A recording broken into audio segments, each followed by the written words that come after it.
we have been studying the book of Acts. நாம் அப்போஸ்தலர் புத்தகத்தை தொடர்ச்சியாக தியானித்துக் கொண்டிருக்கிறோம். Dealing the gospel. அதிலே சுவிசேஷத்தை குறித்து தியானிக்கிறோம். Especially how did Jesus live? குறிப்பாக இயேசு எப்படி வாழ்ந்தார்? Jesus lived a sinless life. பாவமில்லாத ஒரு வாழ்க்கையை இயேசு வாழ்ந்தார். So I ought to live a sinless life like Jesus Christ. நானும் இயேசு கிறிஸ்துவை போல ஒரு பாவமில்லாத வாழ்க்கையை வாழ அழைக்கப்பட்டிருக்கிறேன். So Jesus, I look at we just done the quick research on the life of Jesus Christ. ஆகவே நாம் இயேசு எப்படி வாழ்ந்தார் என்பதை குறித்து சிறிய ஒரு ஆய்வை செய்தோம். We studied about the prayer life, அவருடைய ஜெப வாழ்க்கை குறித்து ஆராய்ந்தோம். blameless life, அவர் குற்றம் சாட்டப்படாத வாழ்க்கை குறித்து, and the communion with God, தேவனோடு இருந்த உறவை குறித்து, all these things. இந்த எல்லா காரியங்களும் தியானித்தோம். And now we come to a place where how did he overcome the temptation? அதைத் தொடர்ந்து இயேசுவானவர் எப்படி சோதனைகளை மேற்கொண்டார் என்று தியானிக்க ஆரம்பித்தோம். And we could see that he was just overcome the temptation by speaking the word. இயேசுவானவர் சோதனைகளை மேற்கொள்வதற்கு கையாண்ட யுக்தி என்னவென்றால் தேவனுடைய வார்த்தையை பேசினார். Out of the abundance of the heart the mouth speaketh, sometimes even leaketh. இருதயத்தின் நிறைவினாலே வாய் பேசும், சில நேரம் வளர கூட செய்வோம். ஒழுகும். It will just leak. So what is there in your heart that will come out? அப்படி என்றால் உங்க இருதயத்தில் இருப்பது என்னவோ அதுவே வெளியே வரும். சும்மா பேச்சுக்களே எதுவும் பேசுறது இல்ல sir. We don't speak something out of nothing. He spoke இயேசு பேசினார் from the book of Deuteronomy, உபாகம புத்தகத்திலிருந்து. because the Deuteronomy was there in his heart. ஏனென்றால் உபாகம புத்தகம் அவருடைய இருதயத்திலே காணப்பட்டது. So he was keep on thinking about the word and speaking the word. அவர் எப்பொழுதும் வசனத்தை குறித்தே சிந்தனையுடையவராக இருந்ததனாலே வசனத்தை பேசினார். So what kind of stuff we need to fill our mind? அப்படி என்றால் என்னுடைய மனதில் எந்த காரியங்களை நான் சிந்திக்க வேண்டும்? Philippians 4:8, there are 8 things Paul is asking us to keep thinking about. பிலிப்பியர் 4ஆம் அதிகாரம் 8வது வசனத்தில் 8 காரியங்களை குறித்து பவுல் அடிகளார் எழுதி இருக்கிறார். So the one important thing that we are studying is think the pure things. அதில் இப்பொழுது நாம் தியானிக்கிற பகுதி கற்புள்ள சிந்தனைகளை சிந்திக்க வேண்டும். And we have studied about how you need to have the thought process of purity with respect to so many things. இதற்கு அடியில अनेक காரியங்கள், குறிப்பாக நம்முடைய கற்புள்ள சிந்தனை எந்தெந்த இடத்துல இருக்க வேண்டும் என்பதை தியானித்தோம். And we come to a place where we need to have the purity when it comes to reverence towards God. குறிப்பாக இப்பொழுது நம்முடைய சிந்தனையில தேவனை குறித்து பார்க்கும்போது அவருக்கு கொடுக்கிற கனத்துல கற்புடைய சிந்தனை இருக்கிறதா? See, outwardly we reflect Christianity. வெளியரங்கமாக நாம் கிறிஸ்தவர்கள் என்று நாம் காண்பிக்கிறோம். Even Sunday, if you are walking on the street, you can easily find out who are all Christians. ஒருவேளை ஒரு ஞாயிற்றுக்கிழமை நீங்க அப்படி தெருக்கு வெளியே வந்தீங்கனாலே யாரெல்லாம் கிறிஸ்தவர்கள் என்று நீங்க எளிதா கண்டுபிடிக்க முடியும். But that is not the reverence. ஆனா அது நாம் கொடுக்கிற கனம் அல்ல. If God open your heart and see, there God can find that you are a Christian. தேவன் ஒருவேளை நம்முடைய இருதய கதவுகளை திறந்து கிழித்து உள்ள என்ன இருக்குதுன்னு சோதித்து பார்த்தார்னா அங்க கற்புடைய சிந்தனை இருக்கிறதா? What kind of reverence that I do have with God? நாம் தேவனுக்கு எந்த விதமான கனத்தை கொடுக்கிறேன்? How do I treat Jesus? இயேசு கிறிஸ்துவை நான் எப்படி கையாளுகிறேன்? How do I treat the word that came in flesh? அந்த ஜீவ வார்த்தையாக இந்த உலகத்திற்கு வந்த தேவனை நான் எப்படி பார்க்கிறேன்? See, for example, we have been dealing just look at your mentality before the layoff news and after the layoff news, your attitude towards office. இந்த நம்முடைய சமீபத்தில் நாம் கேட்ட நம்முடைய அலுவலகத்தில் ஆட்குறைப்பு இந்த காரியங்கள் வந்த உடனே நாம் அலுவலகத்தை இதற்கு முன்பாக எப்படி பார்த்தோம், இந்த செய்தி வந்த பின்பு எப்படி பார்க்கிறோம்? The reverence towards the office and the reverence towards office now. இதற்கு முன்பாக நாம் அலுவலகத்திற்கு என்ன கனத்தை கொடுத்தோம், இந்த ஆட்குறைப்பு செய்திக்கு பின்பாக எந்த விதமான கனத்தை கொடுக்கிறோம்? ஆமா, ட்ரிப் கூட்டல வர மாட்டேங்கறாங்க. We ask call them for a trip and this is the reason that we are giving. வாங்க மதுரைக்கு போய்ட்டு வர மாட்டேங்கறாங்க. We are calling to Madurai and people are saying no. Okay, I'm not talking about Melvin, I'm telling generally. Okay, so basically if you study this subject, நாம் இந்த பகுதியை நாம் தியானிக்கும் போது I just want our life has to be changed, the reverence towards the Holy Spirit. இந்த தியானத்தை முடிக்கும் போது நாம் பரிசுத்த ஆவியானவருக்கு கொடுக்கிற கனம் ஒரு மாற்றம் உண்டாயிருக்க வேண்டும். How did I treat Holy Spirit and how am I going to treat the Holy Spirit? இதற்கு முன்பாக பரிசுத்த ஆவியானவரை நான் எப்படி பார்த்தேன், இதற்கு பின்பு பரிசுத்த ஆவியானவருக்கு என்ன விதமான கனத்தை நான் கொடுக்கிறேன். That is my vision. அதுதான் என் தரிசனம். That is my objective. அதுதான் என் நோக்கம். That is what I'm just driving to. அதற்கு நேராக தான் இந்த தியான பகுதிகளை எடுக்கிறேன். That is what I thought of finishing by last week, no plan to finish by this week. I don't think I'll finish by this week as well. அதனால தான் கடந்த வாரமே முடிக்கணும்னு நினைச்சேன், முடியல. இந்த வாரமும் ட்ரை பண்ணேன், பட் இந்த வாரம் முடிக்க மாட்டோம். அடுத்த வாரம் முடிக்கலாம். We'll try to complete next week. So but no, study about the Spirit of God. ஆனால் பரிசுத்த ஆவியானவரை குறித்து நாம் ஆராய ஆரம்பித்தோம். So many things we have studied. அநேக காரியங்கள் கற்றுக்கொண்டோம். And finally, what do you mean by filled by the Holy Spirit? கடைசியாக பரிசுத்த ஆவியானாலே நிரப்பப்பட்ட வாழ்க்கை என்றால் என்ன? This is the only command that the Bible has been given to us. வேதத்திலே பரிசுத்த ஆவியால் நிரப்பப்பட வேண்டும் கொடுக்கப்பட்ட ஒரே கட்டளை இதுதான். What do you mean by filled by the Holy Spirit? பரிசுத்த ஆவியால் நிரப்பப்படுவது என்றால் என்ன? Being influenced by the Spirit of God. பரிசுத்த ஆவியானவருடைய தாக்கம் நம்முடைய வாழ்க்கையில் காணப்பட Not வேண்டும். clapping, not shouting, not jumping and not rolling. ஐயா, இது கரங்களை தட்டுவதோ குதிப்பதோ கீழே விழுந்து உருள்வதோ அல்ல. So if you are filled by the Holy Spirit, you'll have the joy. பரிசுத்த ஆவியானவர் நமக்குள்ளே இருப்பாராயின் நமக்கு ஒரு சந்தோஷம் இருக்க வேண்டும். By the way, whatever I'm going to say right now, that is not a recap. இப்ப நான் சொல்கிற காரியங்கள் இதற்கு முன்பாக நாம் தியானித்த பகுதிகளின் ஒரு ரீகேப் தான். Not recap. Whatever I'm going to say right now, this is not a recap, the leftover. மன்னிக்கவும், இப்பொழுது நான் சொல்கிற காரியங்கள் இதற்கு முந்தைய வாரங்கள் நாம் தியானித்ததை மறுபடியும் மேற்கோள் காட்டவில்லை. நான் விட்ட சில காரியங்களை மறுபடியும் சொல்ல முயற்சிக்கிறேன். Because somebody will note the time. Okay, still recap. Okay, this is not recap, not the point. ஏனென்றால் ஒரு சிலர் அப்படி நேரத்தை பார்த்து இன்னும் நீங்க ரீகேப் முடிக்கலன்னு சொல்லுவாங்க. அதனால note it down. See, the joy. சந்தோஷம். How many of you really feel the joy? நமக்குள்ள உண்மையான இந்த சந்தோஷம் இருக்கிறதா? Let's be practical. கொஞ்சம் நிதர்சனமா யோசிச்சு பார்ப்போம். அப்படியே காத்துல கதை ஓட்டாம practically யோசிப்போம். How many of you really feel the joy of the Holy Spirit? பரிசுத்த ஆவியானால் உண்டாகும் சந்தோஷம் நம்முடைய வாழ்க்கையில் அனுதினம் இருக்கிறதா? Raise your hand if you feel the joy of the Holy Spirit. பரிசுத்த ஆவியினால் உண்டாகும் சந்தோஷம் இருந்துச்சுன்னா கைகளை உயர்த்தி காண்பீங்க. Oh, you are blessed, but I didn't have. நீங்க ரொம்ப ஆசீர்வதிக்கப்பட்டவங்க, ஆனா எனக்கு இந்த வாரம் இல்ல. I don't want. I mean, if you are telling me this personally, you would have asked. Tell me what kind of joy you have. ஒருவேளை தனிப்பட்ட முறையில் என்று சந்திக்கும் போது நீங்க கரங்களை உயர்த்தி நீங்க சொல்லியிருந்தீங்கன்னா கேட்டிருப்பேன் எப்படிப்பட்ட சந்தோஷம் ஐயான்னு. See, don't think that preacher are different. They are jumped from heaven. ஐயா, பிரசங்கிமார் ஏதோ வித்தியாசமானவங்க, வானத்திலிருந்து குதிச்சவங்க நினைச்சிராதீங்க. See, I mean, many times I will ask question to. I will question myself. பல நேரங்கள் நானே என்னை கேள்வி கேட்டுக்கொள்வேன். I asked Pushpraj. நான் கேட்டுக்கிட்டேன். You preached about the joy. சந்தோஷத்தை குறித்து பிரசங்கிச்சோமே, சந்தோஷம் இருக்கணும்னு. Joy of the Holy Spirit. பரிசுத்த ஆவியினால் உண்டாகும் சந்தோஷம். Joy in the Holy Spirit. பரிசுத்த ஆவியின் உள் இருக்கிற சந்தோஷம். Joy with the Holy Spirit. பரிசுத்த ஆவியினால் வழிநடத்தப்படுகிற சந்தோஷம். And fruit of the joy, fruit of the Holy Spirit. பரிசுத்த ஆவியின் கனியாகிய சந்தோஷம். You have been talking this for so many weeks. இத பல வாரங்களாக நாம் தியானித்தோம். Pushpraj, tell me honestly, do you enjoy this joy? நான் என்னை குறித்து கேட்டேன். போதகராகிய நான் உண்மையாகவே இந்த சந்தோஷத்தை என் வாழ்க்கையில் அனுபவிக்கிறேனா? A big question mark. ஒரு பெரிய கேள்விக்குறி. Do I really have that joy? உண்மையாகவே இந்த சந்தோஷம் இருக்கிறதா? If you have, do you have tears? I would say yes. கண்ணீர் இருக்கிறதான்னு கேட்டா ஆமா, என்னால சொல்ல முடியும் இருக்குது. Do you have worry? I would say yes. கவலை இருக்குதுன்னு கேட்டா இருக்குது. Do you have suffering? I would say big yes. பாடுகள் இருக்குதுன்னா கண்டிப்பா இருக்குதுன்னு சொல்ல முடியும். Do you have sleepless nights? I would say yes. தூக்கமில்லாத இரவுகள் இருக்குதான்னு கேட்டா நிச்சயமா இருக்குன்னு சொல்ல முடியும். If you say that, okay, Pushpraj, you want to go back to the square one, I would say double yes. ஒருவேளை ஆரம்பத்துக்கே மறுபடியும் போயிரலாமா நீங்க கேட்டீங்கன்னா நிச்சயமாகவே ஆமான்னு சொல்லுவேன். But my point is, ஆனா நான் சொல்ல வருகிற விஷயம், Pushpraj, are you filled by the Holy Spirit?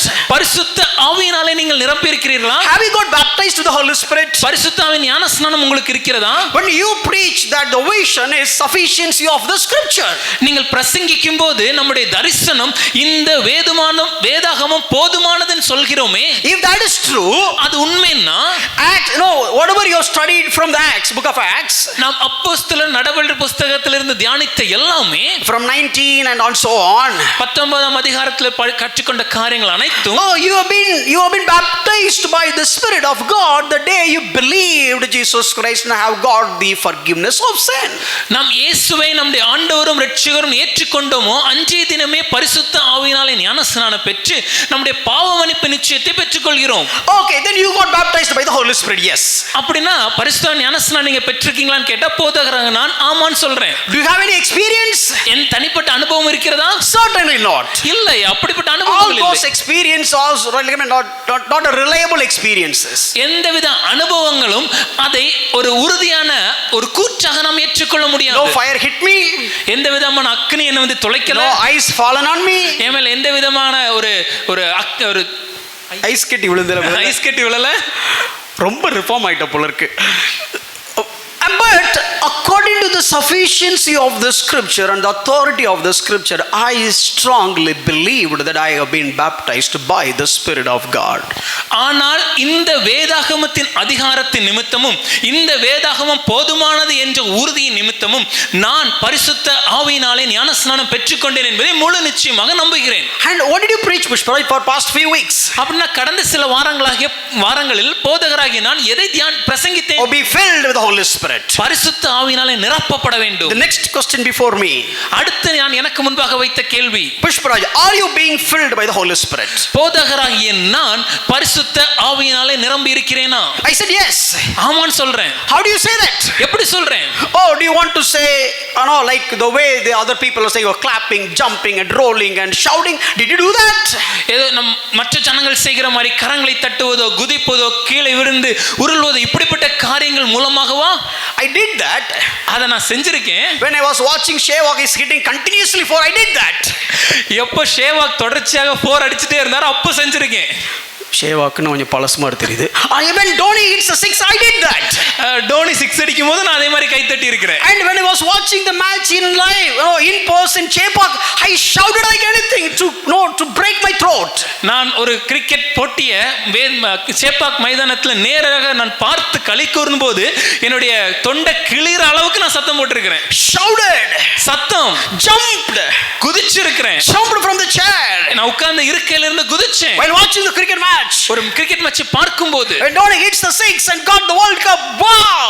ஒரு டோனி 6 அடிச்சு அந்த வேர்ல்ட் கப்பை ஜெயிக்கும்போது வாவ்னு சத்தம் போட்டேன். Is that what you meant by filled by the Holy Spirit? பரிசுத்த ஆவியினால் நிரப்பப்படுவதுன்னு சொல்றது இப்படிப்பட்ட ஒரு அனுபவமா? No, that I'm not preaching that. அப்படிப்பட்ட ஒரு காரியத்தை நாம பிரசங்கிக்கலையே. Then Pushparaj, what do you preach? அப்படினா புஷ்பராஜாகிய நான் எதை பிரசங்கித்தேன்? I preach according to Ephesians 5. நான் எபேசியர் 5ஆம் அதிகாரத்தை குறித்து பேசினேன். Okay, what do you mean by that? அதுல என்ன காரியங்கள் சொல்லப்பட்டிருக்கு? If you're filled by the Holy Spirit, you will be filled with joy. பரிசுத்த ஆவியினால் ஒருவர் நிரம்பினார் என்றால் அவருக்குள்ள சந்தோஷம் நிரம்பி இருக்க வேண்டும். You sing hymns. அவர் பாடல்களை பாடுவாங்க. You sing songs. கீர்த்தனைகளை பாடுவாங்க. You'll have spiritual songs. ஞான பாட்டுகளால் நிரம்பி இருப்பாங்க. Singing and making melody. பாடல் பாடி களி கூர்ந்து கீதம் பாடுவாங்க. Everything's happening in your heart. எல்லாமே இருதயத்திலிருந்து உண்டாகும். When was the last time you are being filled by the Holy Spirit, Pushparaj? கடைசியாக இப்படிப்பட்ட விதத்தில் எப்பொழுது பரிசுத்த ஆவியினாலே நீங்கள் நிரம்பினீர்கள் ஐயா? I shared this in the fasting prayer. இத நான் கடந்த வாரம் நடந்த உபவாச ஜெபத்துல பகிர்ந்து கொண்டேன். Couple of weeks back. சில வாரங்களுக்கு முன்பாக I said this. நான் இப்படி சொன்னேன். I was praying. நான் ஜெபித்தேன். God, I want to see the joy. தேவனே எனக்கு இந்த சந்தோஷம் வேண்டும். I want to understand the joy. இந்த சந்தோஷத்தை நான் அனுபவிக்க வேண்டும். The joy that which I am preaching. நான் பிரசங்கிக்கிற இந்த சந்தோஷத்தை நான் அனுபவிக்க I know வேண்டும். the scripture is infallible. இந்த வேதாகமம் என்றுமே விழுந்து போகாது. And this is sufficient. இது போதுமானது. Oh, that is the vision that you have given to us. இந்த தரிசனத்தை தான் தேவரீர் எங்களுக்கு And கொடுத்திருக்கிறீர். I am preaching, if you are being filled by the Holy Spirit, you will have joy. நான் பிரசங்கிப்பதும் நீங்கள் பரிசுத்த ஆவியினாலே நிரப்பப்பட்டீர்கள் என்றால் இந்த சந்தோஷம் உங்களுக்குள் இருக்க வேண்டும் என்று. Do I enjoy that joy? இந்த சந்தோஷத்தை நான் அனுபவிச்சேனா? Do you have that joy, Pushparaj? போதகரே, இந்த சந்தோஷம் எனக்கு இருக்குதா நான் என்று கேட்டுக்கிறேன். I was praying. நான் ஜெபித்தேன். God, I don't feel it. தேவனே, இந்த சந்தோஷத்தை என்னால் உணர முடியலையே. I don't feel it in emotion. என்னுடைய உணர்ச்சிகள்ல இந்த சந்தோஷத்தை பார்க்க முடியலையே. I have many occurrences in my life, many incidents in my life, like I was crying and screaming by joy because of all the things that God has done.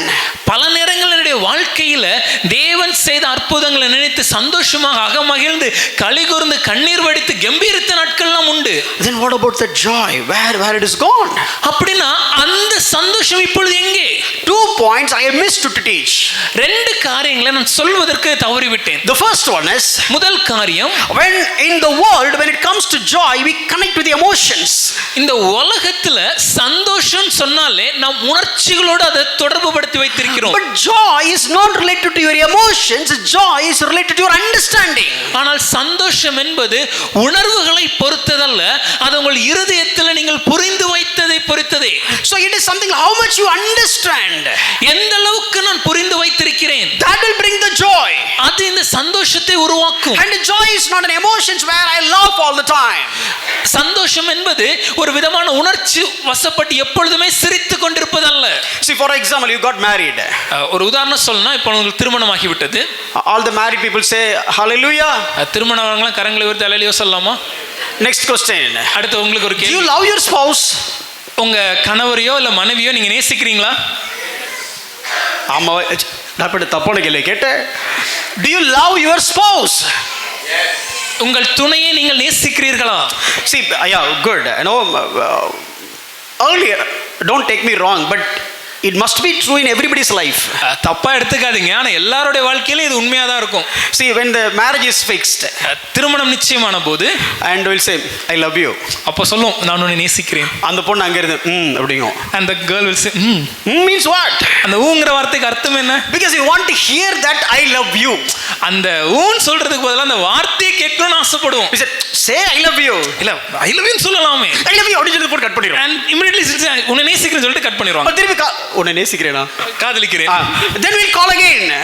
மறுபடியும் phone பண்ணுவோம். ஏன் phone cut பண்ணிட்ட? why did you cut the phone? உங்களுக்கு எப்படி தெரியும் என்கிட்ட கேட்காதீங்க. so don't ask me how do you know all these things. அது போய் திருப்பி அபிட்ட கேட்றாதீங்க, பெரிய பிரச்சனை ஆயிரும். don't go and ask Abhyak about all these things. அப்படி இல்லவே இல்லையா அப்படின்னா அப்போ புஷ்பராஜ் பிரதர் யார்கிட்ட சொன்னாரு அப்படிலாம் தோணி இருக்கும். no that's wrong understanding. so maybe if you ask Akka, she'll say no, that never happened with me. These are all the hypothetical situation. Maybe Sylvie would have done that.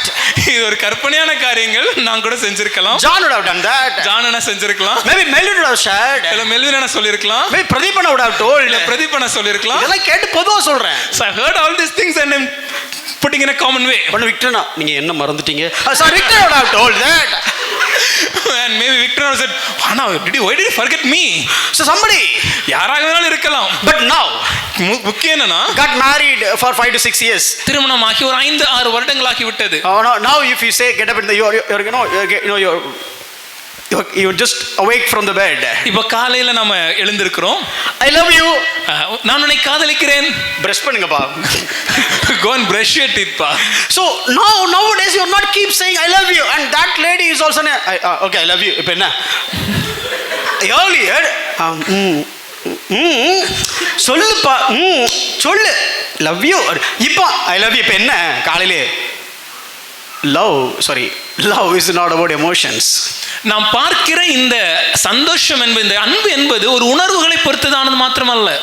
if you got married for 50 years, ஒரு 50 வருடங்கள் திருமணம் ஆனபோது same husband, அதே கணவர் தான், same wife, அதே மனைவி தான், they will never say I love you again and again. அவங்க திரும்ப நான் உன்னை காதலிக்கிறேன் சொல்லிட்டுலாம் இருக்க மாட்டாங்க. இந்த பாட்டி தாத்தாவது ஒருத்தருக்கு ஒருத்தர் பார்த்துட்டு I love you பார்த்திருக்கீங்களா? அவங்க சொல்ல மாட்டாங்க.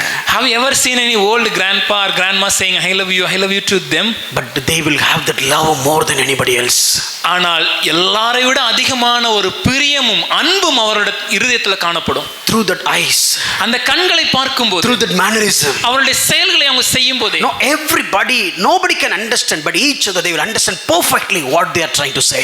சுற்றி இருக்கிற யாருக்கும் புரியாவிட்டாலும் அந்த இருவருக்கும் அவர்கள் என்ன காரியத்தை சொல்ல வருகிறார்கள் என்பதை எளிதாக புரிந்து கொள்வார். reason is understanding. அதற்கு காரணம் என்னன்னா புரிந்து கொள்ளுதல். now they are loving each other. இப்பொழுதும் அவர்கள் ஒருவர் அன்பு கூறுகிறார்கள். earlier they loved each other. இதற்கு முன்பு ஒருவர் காதலிச்சாங்க.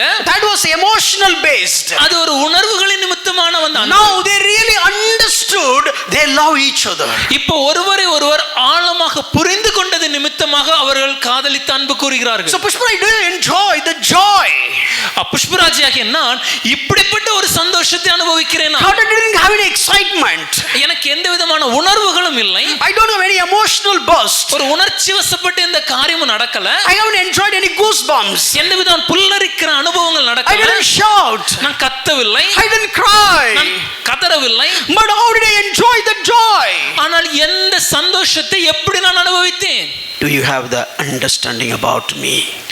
என்னை குறித்து நீ அதிகமாக புரிந்து அறிந்து கொண்டாயா? Understanding in what? எந்த விதமாக அறிந்து கொள்ள வேண்டும்? Understanding with respect to the gratitude. தேவனுக்கு கொடுக்கிற நன்றி உணர்வை குறித்த ஒரு புரிந்து கொள்ளுதல். Do you remember what I have done on the cross? நான் சிலுவையிலே உனக்காக என்ன செய்தேன்னு ஞாபகம் இருக்குதா? Do you remember how did I choose you? நான் எப்படி உன்னை தெரிந்தெடுத்தேன் என்று ஞாபகம் இருக்குதா? Do you remember how did I orchestrate all these things to pull you to me? எல்லா காரியங்களும் பின்னாக இருந்து செய்து உன்னை என்னிடமாக வர வைப்பதற்காக நான் செய்த காரியங்களை நீ Do அறிவாயா? you know how much I have orchestrated to bring the good news to me, to you? இந்த நற்செய்தியாகிய சுவிசேஷத்தை நீ அறிந்து கொள்வதற்காக உனக்கு பின்பாக என்னென்ன காரியங்களை நான் செய்தேன் உனக்கு தெரியுமா? You have your own agenda. உன் வாழ்க்கைக்கு உனக்கென்று ஒரு நோக்கம் இருந்தது. But you know how did I interrupt everywhere and bring you back to the track that I have planned for you? ஆனால் நான் உனக்கு வைத்த திட்டத்துக்கு நேராக உன்னை வரவழைப்பதற்காக உன்னுடைய பாதையிலே பல இடங்களிலே தடைகளை வைத்து உன்னை வரவழைத்தேனே. Do you think about that? இந்த காரியத்தை குறித்து நீ யோசிக்கிறாயா? If you keep thinking all that, you will have the gratitude. How much, what a wonderful ways God is working behind the scene in my life. இந்த காரியங்களை குறித்து நாம் சிந்திப்போனா நம் இருதயத்தில் என் தேவன் எனக்காக என்னென்ன காரியங்களை செய்து கொண்டே இருக்கிறார் என்ற ஒரு மிகப்பெரிய நன்றி உணர்வு நமக்கு உண்டாகும். Sometimes if you ask your wife, okay, I would like to eat biryani. ஒருவேளை சில நேரம் நம்மளுடைய மனைவிட்ட கேட்போம், எனக்கு பிரியாணி ஆசையா இருக்கு. And I mean, somehow other or it's just delayed. ஏதோ ஒரு காரணத்தினால அது கால தாமதமாகி விட்டது. And that is there in your mind. அது நம்முடைய மனதில் இருந்து கொண்டே இருக்கும். And that is there in her mind as well. அது அவங்களுடைய மனதிலும் இருக்கும். But it's not happening. ஆனா இன்னும் நடக்கல. One day, ஒரு நாள் you went to office. நாம் ஆபீஸ்க்கு செல்லும்போது you opened the lunch box. நம்மளுடைய லஞ்ச் பாக்ஸ் திறந்து பார்த்தா, before corona this is. கொரோனாக்கு முன்னாடி. Okay, they have given the lunch box. அப்பதான் லஞ்ச் பாக்ஸ்லாம் கொண்டு போவோம். Suddenly open the lunch box. Lunch box திறந்து பார்த்தா it's biryani. அங்க பிரியாணி இருக்குது. And you will think you will have the joy.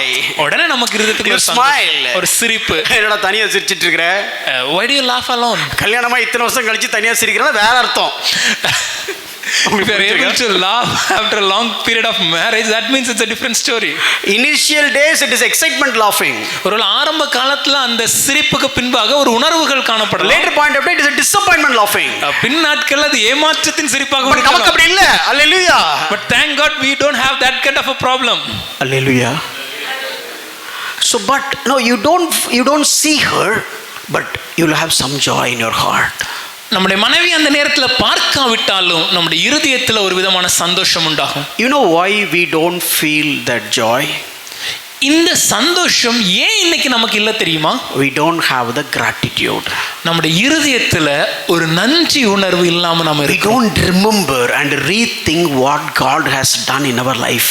தேவன் எனக்கு என்ன செய்தார் என்பதை நினைத்து பார்த்து அந்த தேவனுக்கு நன்றி சொல்ல நாம் தவறிவிட்டோம். Right from the salvation. நம்முடைய ரட்சிப்பின் ஆரம்பத்தில் இருந்து. Oh, you chose me before the foundations of the world. தேவனே, உலக தோற்றத்திற்கு முன்பாகவே என்னை தேர்ந்தெடுத்தீரே. Lord, I have done all that bad. இப்படிப்பட்ட தவறுகளை நான் செய்தேனே. You are omniscient God. நீர் சர்வத்தையும் அறிந்தவர் தானே. If you are a God, you would have known about all my errors which I will do in the future. நீர் தேவனா இருப்பீரே ஆயின் நான் எதிர்காலத்தில் என்னென்ன தவறுகளை செய்வேன் என்பதை நீர் முன்னமே அறிந்திருப்பீரே. Still you chose me. ஆனால் என்ன தேர்ந்தெடுத்தீங்களே. And you saved me. என்ன ரட்சித்தீங்க. No, that you need to think all these things. இந்த காரியங்களை குறித்து நாம் சிந்திக்க வேண்டும். Let me tell you one small example. ஒரு சின்ன எடுத்துக்காட்டு சொல்றேன். So the now time is now 10:50. இப்பொழுது நேரம் 10:50 ஆகிவிட்டது. You would have got up around 6 o'clock. காலையில ஒருவேளை ஒரு 6 மணிக்கு நீங்க எழுந்திருப்பீங்க. No, from 6 o'clock to 10 o'clock. காலையில 6 மணில இருந்து ஒரு 10 மணி வரை list down all the benefits that God has done to you. தேவன் உங்க வாழ்க்கையில பாராட்டின நன்மைகளை ஒவ்வொன்றாக எழுதி பாருங்க. List down. எழுதுங்க. What benefit he has done, what good he has done. என்ன நன்மை தேவன் நமக்கு செய்து விட்டார். Number 1, முதலாவது, you are able to got up today. Today was not your death day. இன்றைய காலையை நாம் காண முடிந்தது. இன்றைய தினம் நம்முடைய மரண தினமாக இல்லாமல் இருந்தது. You wake up. நம்ம இன்னைக்கு கண் விழிச்சு பார்த்தோமே, and you are able to see. நம்மளால இன்னைக்கு பார்க்க முடியுது. All your inside organs are working fine. நம்முடைய உடலில் இருக்கக்கூடிய ஒவ்வொரு உறுப்புகளும் இன்று வேலை செய்கிறது. And you have breath on your nostrils. நம்முடைய நாசியில சுவாசம் இருக்கிறது. You are able to speak. என்னால பேச முடியுது. You are able to walk. என்னால நடக்க முடியுது. And you got ready. நான் தயாரானேன். Because you have a home. எனக்கு தயாராவதற்கு ஒரு வீடு இருந்தது. You have the water supply. அதுக்கு தண்ணி வந்துச்சு. You have the electrical supply. அதுக்கு தேவையான கரண்ட் இருந்தது. And your wife and family are supporting for you to come to church. இன்னைக்கு சபைக்கு வருவதற்கு நம்முடைய மனைவி நம்முடைய குழந்தைகள் எல்லாரும் ஒத்துழைப்பு செய்தாங்க. Nobody was beating you. யாரும் என்ன அடிக்கல. Nobody was stopping you. யாரும் என்ன தடுக்கல. Nobody was trying to kill you. யாரும் என்ன கொலை செய்ய முயற்சிக்கல. Because all this is happening just a few miles away from our place. நாம் இருக்கிற இந்த இடத்துல இருந்து சில மைல் தொலைவில் இந்த எல்லா காரியங்களும் சபைக்கு வர இன்னைக்கு நடந்து கொண்டிருக்கிறது. And without any fear you just started. எந்தவித பயமும் இன்றி சபைக்கு நேராக on your way. வரக்கூடிய வழியில. You know it's not because of your skillful driving. நம்மளுடைய திறமையான வாகனம் ஓட்டுவது நிமித்தமாக அல்ல. There are so many people out there without license they were driving. பல பேருக்கு இன்னைக்கு லைசென்ஸ் இல்லாமலே ரோட்ல வாகனம் ஓட்டிட்டு இருக்காங்க. They didn't hit you. அவங்க வந்து நம்மள இடிச்சிருக்கலாமே. No, nothing happened for your kid. நம்முடைய பிள்ளைக்கு எதுவும் ஆகல. Nothing happened for you. நமக்கு எதுவும் ஆகல. You safely come here. நாம் பாதுகாப்பாக வந்து சேர்ந்தோம். And here you came, you don't feel different. இங்க வந்து சேரும்போது நமக்கு வித்தியாசமாக நாம் இல்லை. It became your norms. நாம் சாதாரணமாக இங்க வந்து you are able to sing. பாட முடியுது. You are able to hear the word. தேவனுடைய வார்த்தையை கேட்க முடியுது. You are able to laugh. சிரிக்க முடியுது. You are able to enjoy the presence of God. தேவனுடைய பிரசன்னத்தை அனுபவிக்க முடியுது. All these things are graciously given to you. இந்த எல்லா காரியங்களுமே கிருபையாக நமக்கு அளிக்கப்பட்டது. All these things, nothing, even not even a single thing you earned, it has all been given. இந்த எல்லா காரியங்களிலும் ஒன்றை கூட நாம் நம்முடைய வேலை செய்து ஊதியமாக பெற்றுக்கொள்ளவில்லை, மாறாக இலவசமாக கொடுக்கப்பட்டது. If you keep thinking, இத குறித்து யோசிச்சோனாலே you will have the gratitude will just flourish from your heart. நம்முடைய இருதயத்தின் ஆழத்திலிருந்து ஒரு நன்றி உணர்வு உண்டாக ஆரம்பிக்கும். Then you will have that joy. அந்த நன்றி உணர்வின் நிமித்தமாக ஒரு சந்தோஷம் பெருக்கெடுக்க ஆரம்பிக்கும். That is what I have found it. அததான் நான் கண்டுபிடித்தேன். So I need to have the gratitude. எனக்கு நன்றி உணர்வு இருக்க வேண்டும். I need to think what God has done in my life. தேவன் என் வாழ்க்கையில் என்ன செய்தார் என்பதை நான் சிந்தித்து பார்க்க வேண்டும். Today, right from morning to this time, thousands of good things He has done. இந்த நாள்ல காலை தினத்திலிருந்து இந்த நேரம் மட்டும் ஆயிரக்கணக்கான அதிசயங்களை தேவன் என் வாழ்க்கையில கிருபையாய் செய்தாரே. Oh, without Him, I could have not moved a quarter of inch left or right. தேவன் இல்லாமல் என்னுடைய வாழ்க்கையில ஒரு அங்குலம் வலதுபுறமோ இடதுபுறமோ என்னால் அசைய கூட முடியாது. If I keep thinking, and Lord, thank you, Lord, thank you, Lord, you have done all that, thank you so much. இதெல்லாம் நினைத்து பார்த்து தேவனே உமக்கு நன்றி, தேவனே இதை செய்தீரே உமக்கு நன்றி, இந்த எல்லா காரியத்திற்காக உமக்கு நன்றி சொல்கிறேன். Oh, look at my wife, thank God for this wife. நான் என் மனைவியை பார்க்கும்போது நான் தேவனை ஸ்தோத்திரித்து இந்த மனைவிக்காக நான் நன்றி சொல்கிறேன். She is ready to come along with me. என்னோடு வருவதற்கு அவர்கள் தயாராக இருக்கிறார்களே. Who has trained her mind? யார் அவர்கள் மனதை பக்குவப்படுத்தினார்? Who has molded her? யார் அவர்களை உருவாக்கினார்? And look at the home. என் வீட்டை பார்க்கிறேன். Oh, such a big house that God you have given to me. இப்படிப்பட்ட ஒரு பெரிய வீடு நீங்க எனக்கு கிருபையா கொடுத்தீங்களே. There are so many people are sleeping on the streets. எத்தனையோ பேர் தெருக்களில் தூங்கிக் கொண்டிருக்கும்போது I heard tsunami here and there. நாம் கேள்விப்படுகிறோமே சுனாமி பேரலை அங்கும் இங்கும் நடந்து கொண்டிருக்கிறது. But I am safe. ஆனா நான் பத்திரமாக இருக்கிறேன். I am alive. உயிரோடு இருக்கிறேன். I am able to speak. என்னால பேச முடியுது. I am able to talk. என்னால சுவாசிக்க முடியுது. I am able to walk. நடக்க முடியுது. I can have fellowship. என்னுடைய உறவுகள் எனக்கு இருக்கிறது. Oh, I have a lot of people, those who are loving me. என்னை நேசிக்க अनेक ஜனங்கள் எனக்கு இருக்கிறார்கள். And I have a reason to live. எனக்கு வாழ்வதற்கு ஒரு நோக்கம் இருக்கிறது. I have a vision to drive myself. என்னுடைய வாழ்க்கையை முன்னேற்றி செல்வதற்கு ஒரு தரிசனம் இருக்கிறது. And God has given me the plans. தேவன் இதற்கான செயல்பாடுகளை எனக்கு கொடுத்திருக்கிறார். And He is working behind the plans. இந்த செயல்களை செய்வதற்கு தேவனே உதவி செய்கிறார். And He is equipping me. அவர் என்னை பக்குவப்படுத்துகிறார். He is empowering me. அவர் என்னை பலப்படுத்துகிறார். And enabling me to do that. அவர் என்னை உருவாக்கியதை செய்யவும் வைக்கிறார். If I keep thinking all that, then I will have joy. இந்த எல்லா காரியங்களையும் குறித்து நான் நினைத்து பார்த்தேன் என்றாலே என்னோட இருதயத்தில் ஒரு சந்தோஷம் உண்டாகும்.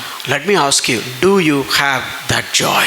நான் உங்கள்ட்ட ஒரு கேள்வி கேட்கிறேன் ஐயா, இந்த சந்தோஷம் உங்க வாழ்க்கையில் இருக்குதா? இருக்குதா? Think every day, spend some time and think about cross. Think about what God has done in your life, and just you will never know the moment the spirit of gratitude is overwhelmed, you will have joy, outpouring joy. You can feel it. சிந்திங்க ஐயா, இந்த காரியங்களை குறித்து கொஞ்சம் யோசிச்சு பாருங்க. ஒவ்வொரு நாளும் இந்த காரியங்களை உங்க வாழ்க்கையில கொஞ்ச நேரத்தை ஒதுக்கி இந்த சிலுவையை குறித்து, இந்த சிலுவையினால் எனக்கு உண்டான நன்மைகளை குறித்து, இந்த சிலுவையினாலே நான் பெற்ற உயிர் மீட்பை குறித்து, உயிர் மீட்சியை குறித்து சிந்தித்து பார்க்கும்போது நம்முடைய இருதயத்தின் ஆழத்தில் இருந்து ஒரு நன்றி உணர்வு உண்டாகும். அந்த நன்றி உணர்வு நிமித்தமாகவே ஒரு சந்தோஷம் உருவாகும். While we were singing that song, I felt like outburst and shouted and just sing aloud. நம்ம இந்த பாடலை பாடும்போது கத்தி சத்தம் போட்டு இருதயத்தின் ஆழத்துல இருந்து பாடணும் நான் யோசிச்சேன். That is what being filled by the Holy Spirit. அதுதான் பரிசுத்த ஆவியினால் நிரப்பப்படுகிற ஒரு அனுபவம். Something just making us to feel excited, but at the same time feeling with all the pain.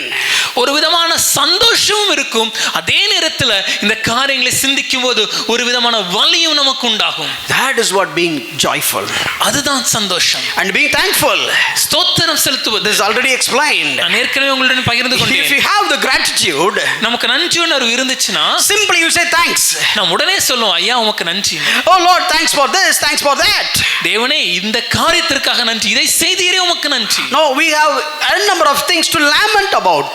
நம்முடைய வாழ்க்கையில புலம்புவதற்கு ஆயிரக்கணக்கான காரியங்கள் உண்டு. Oh, put that paper away. அத கொஞ்சம் ஒதுக்கி வச்சிட்டு take one paper and pen. புதுசா ஒரு பேப்பரையும் ஒரு பென்னையும் எடுத்துக்கோங்க. Just think. யோசிங்க. Oh, from this year Jan month. இந்த வருடம் ஜனவரி மாதத்திலிருந்து. Oh, today it's August first week. இன்னைக்கு ஆகஸ்ட் முதலாம் வாரம் வரைக்கும். Simply just start writing it down, like how many good things that God has done. கொஞ்சம் எழுதி பாருங்களேன், என் வாழ்க்கையில தேவன் என்னென்ன விதமான நன்மைகளை செய்தார். I could pay the fees.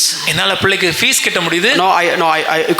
I am able to go to the office. என்னால அலுவலகத்துக்கு போக முடிஞ்சது. Oh, I'm able to eat. என்னால சாப்பிட முடியுது. I went out. என்னால வெளியே செல்ல முடியுது. I have this trip. எனக்கு இந்த பிரயாணம் போக முடிஞ்சிச்சு. I have this church. இந்த சபை எனக்கு இருக்கு. And I was enjoying about this, reading this passage. இந்த பகுதியை வாசிக்கும்போது நான் சந்தோஷப்பட்டேன். Mom is doing good. என்னுடைய அம்மா நல்லா இருக்காங்க. My dad is doing good. என்னோட அப்பா சுகமா இருக்காங்க. My child is well. என்னோட குழந்தை நன்றாக இருக்கிறது. No accidents. எந்த விதமான விபத்து இல்லை. No starving. எந்த விதமான பட்டினி இல்லை. No loans. எந்த விதமான கடன் இல்லை. No borrows. எந்த விதமான வட்டியும் இல்லை. Oh, good sleep. நல்ல தூக்கம். Oh, no jobless days. வேலை இல்லாமல் இருந்த நாட்கள். No termination. என் வேலையிலிருந்து நான் விடுவிக்கப்படவில்லை. No threat. எனக்கு எந்த விதமான பயம் இல்லை. No persecution. எந்த விதமான துன்புறுத்துதல் இல்லை. இல்லை. All these things are working fine. இந்த எல்லா காரியங்களும் write down all these things. எல்லாம் எழுதி வைத்து you will not have time to say thanks to God. இதை எழுத ஆரம்பிச்சனாலே நன்றி சொல்லி முடிப்பதற்கே நமக்கு நேரம் இருக்காதுங்க. being grateful. நன்றி உணர்வு. ஹalleluya ஹalleluya. இதுதான் ஆவியானவரால நிரப்பப்படுறது. This is what is being filled by the Spirit. When you are being filled by the Holy Spirit, நான் பரிசுத்த ஆவியினாலே நிரப்பப்படும்போது it will keep on downloading. என்னுடைய மனதில் இது தொடர்ந்து ஓடிக்கொண்டே இருக்கும். It's something, okay, he has done this. தேவன் இதை எனக்கு செய்தீர். Oh, you done this. தேவன் இதை நீங்க செய்தீரே. Then devil will come and tell you, oh, you missed all these things. உடனே சத்ருவனன் சொல்லுவான், இதெல்லாம் நான் ஆண்டவர் செய்யல. பாயா அதெல்லாம் விட்டு எவ்வளவு இருக்கு பாருங்க. Hey, leave that man. Just look how much things he has already done. That is what being filled. அதுதான் பரிசுத்த ஆவியினாலே நிரப்பப்படுவது. I don't know the people those who already enjoyed joy, maybe you can add it. ஒருவேளை ஏற்கனவே நீங்க சந்தோஷமா இருக்கிறேன்னு சொல்லி சொன்னீங்கன்னா இதையும் கொஞ்சம் அது கூட சேர்த்துக்கோங்க. If you don't really feel like that joy, work on this. ஒருவேளை அப்படிப்பட்ட சந்தோஷத்தை உங்க வாழ்க்கையில நீங்க இன்னும் அனுபவிக்கலனா இதை கொஞ்சம் இன்னையிலிருந்து நடைமுறைப்படுத்தி பாருங்க. See, I don't want to teach something which is there in the text. என்னுடைய நான் எழுதி கொண்டு வந்த ஒரு சில வார்த்தைகளை மாத்திரம் சொல்ல நான் விரும்பவில்லை. If it is not applied in our life, நம்ம வாழ்க்கையில இதை நடைமுறைப்படுத்தவில்லை என்றால், if it is not true in our life, நம்முடைய வாழ்க்கையில இது உண்மையா இல்லைன்னா, you cannot impact anyone else. உங்களால வேற எந்த ஒரு மனுஷனிடத்துல ஒரு தாக்கத்தை உருவாக்க முடியாது. You cannot make the ripple effect. உங்களால ஒரு அலைவட்ட தாக்கத்தை உருவாக்க முடியாது. If you don't taste, how can you recommend to others? நீங்க இதை ருசிக்கலனா நீங்க எப்படி மற்றவங்கள்ட்ட இதை சிபாரிசு செய்வீங்க? Joyful, சந்தோஷம், thankful, ஸ்தோத்திரம் செய்வது, humble. தாழ்மையா இருப்பது. The next one is submission. அதை தொடர்ந்து கீழ்ப்படிவது. Again, this is not recap. மறுபடியும் சொல்றேன், இதை நான் ரீகேப்பா சொல்லல. Please listen. தயவு செய்து கவனிச்சு கேளுங்க. How can I obey to my husband in every respect? எல்லா காரியங்களிலும் நான் எப்படி என் கணவருக்கு கீழ்ப்படிவது? Think your life if God has not given that husband.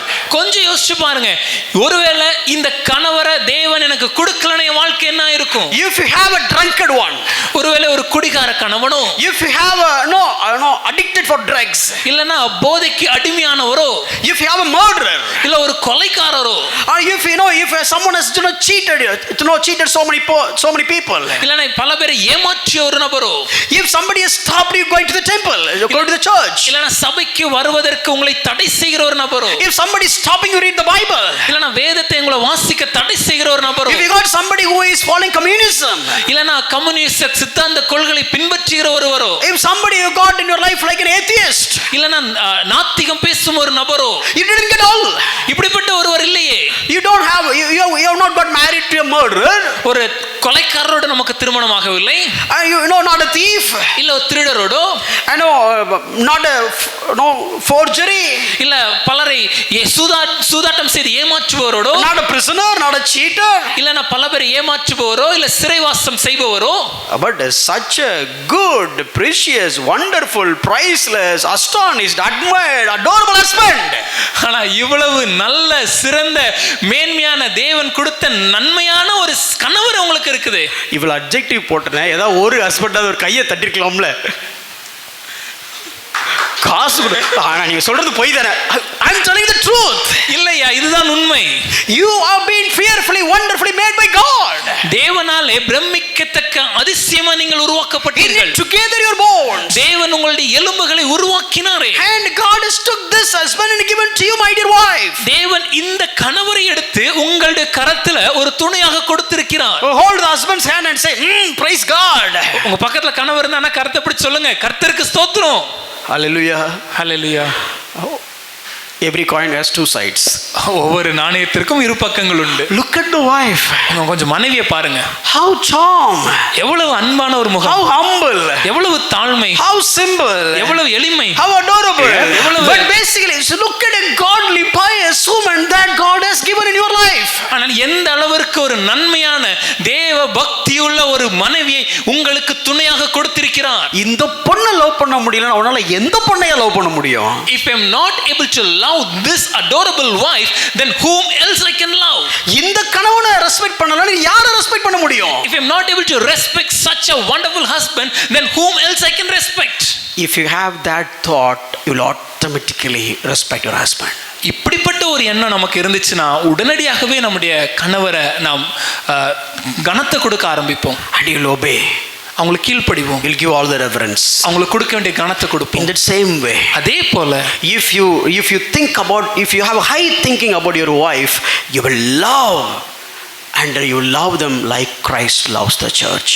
உங்கள் மனைவியாகிய துணையை குறித்து ஒரு மேன்மையான சிந்தனை நமக்கு இருக்குமே ஆயின் அவர்களுக்கு தேவையான அன்பை எல்லா விதத்திலும் கொடுத்து எப்படி கிறிஸ்து சபையை நேசித்தாரோ அதே போல நேசிப்போம். That much God valued us. அந்த அளவுக்கு தேவன் நம்மளை நினைவு கூர்ந்தார். How much he valued us. எந்த அளவுக்கு தேவன் நம்மளை மேன்மையா பார்த்தார். Who are we that he has to concern about us? நம்மளை நினைத்து பார்ப்பதற்கும் நம்மளை விசாரிப்பதற்கும் நாம் எம்மாத்திரம். Who are we?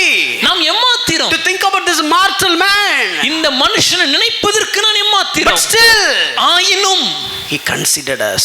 அவர் என்னை நினைவு கூர்ந்தார். Because he treated us valuable. என்ன அவர் என்ன ஒரு பொக்கிஷமாக பார்த்தார். Have that mindset when it comes to husband and wife relationship. கணவர் மனைவிக்கு இடையில இருக்கிற உறவுல இப்படிப்பட்ட ஒரு சிந்தனை இருக்க வேண்டும்.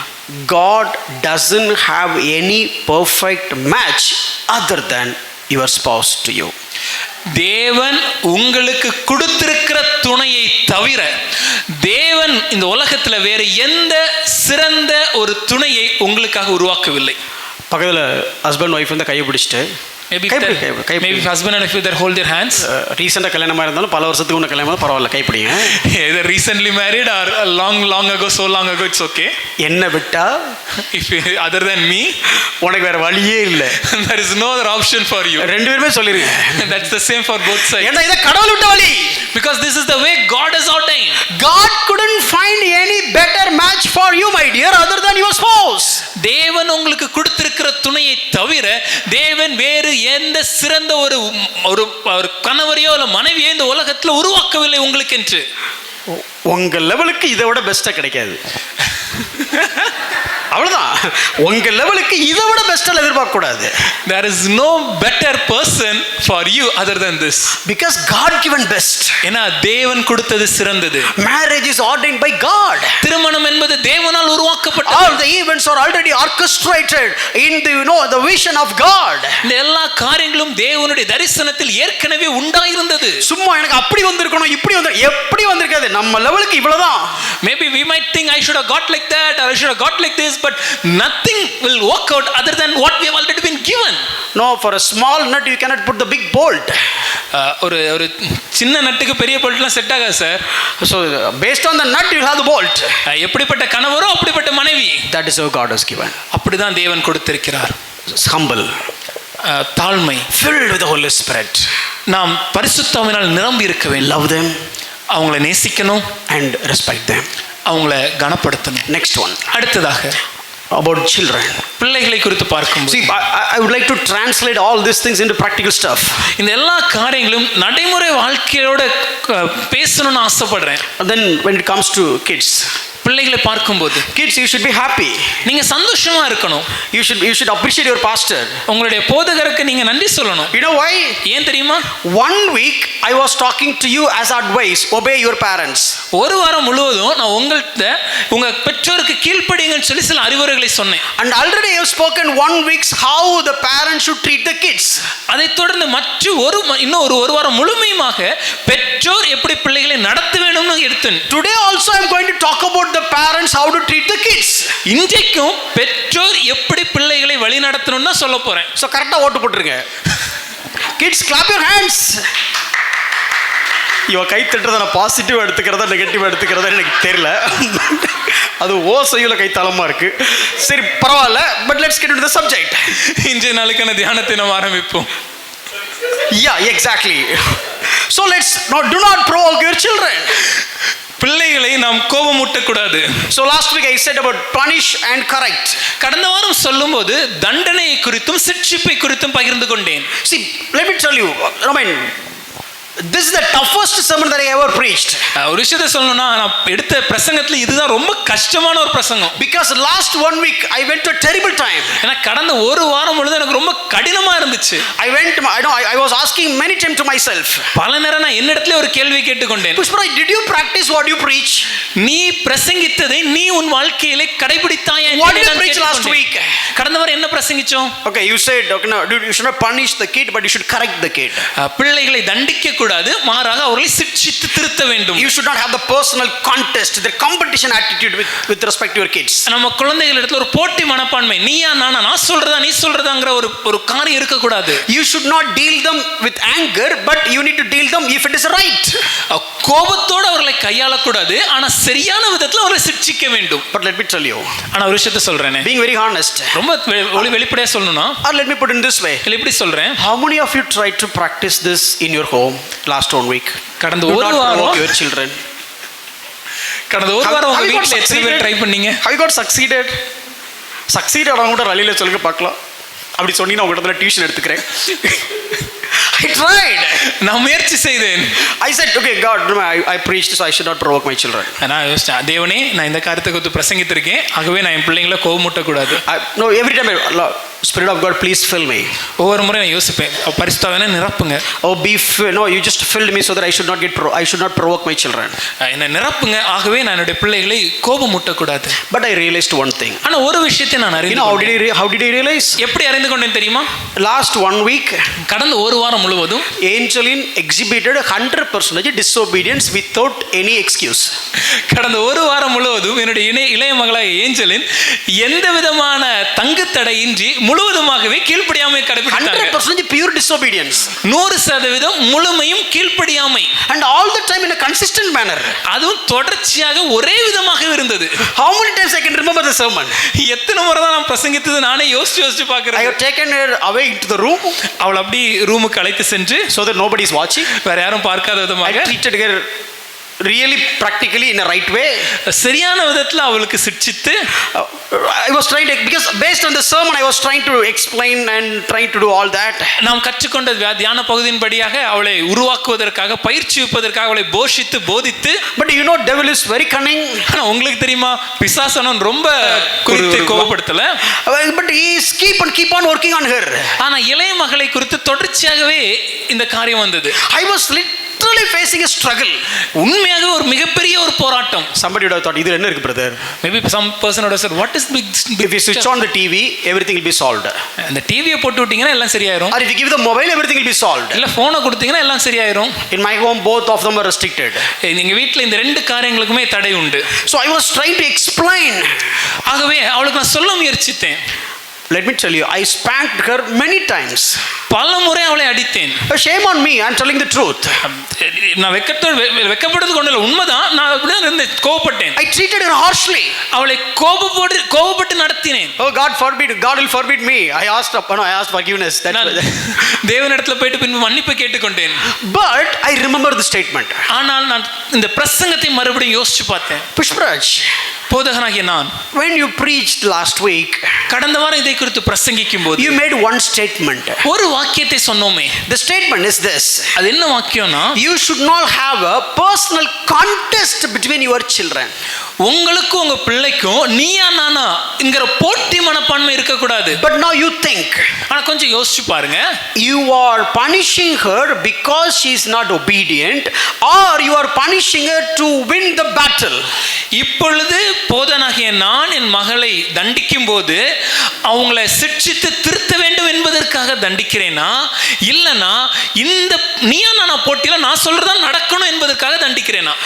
And the next one, அதை தொடர்ந்து, do you remember you said two words? ரெண்டு வார்த்தைகளை போன வாரம் சொன்னோமே. You should not treat the kids with anger, but you need to treat them if it is right.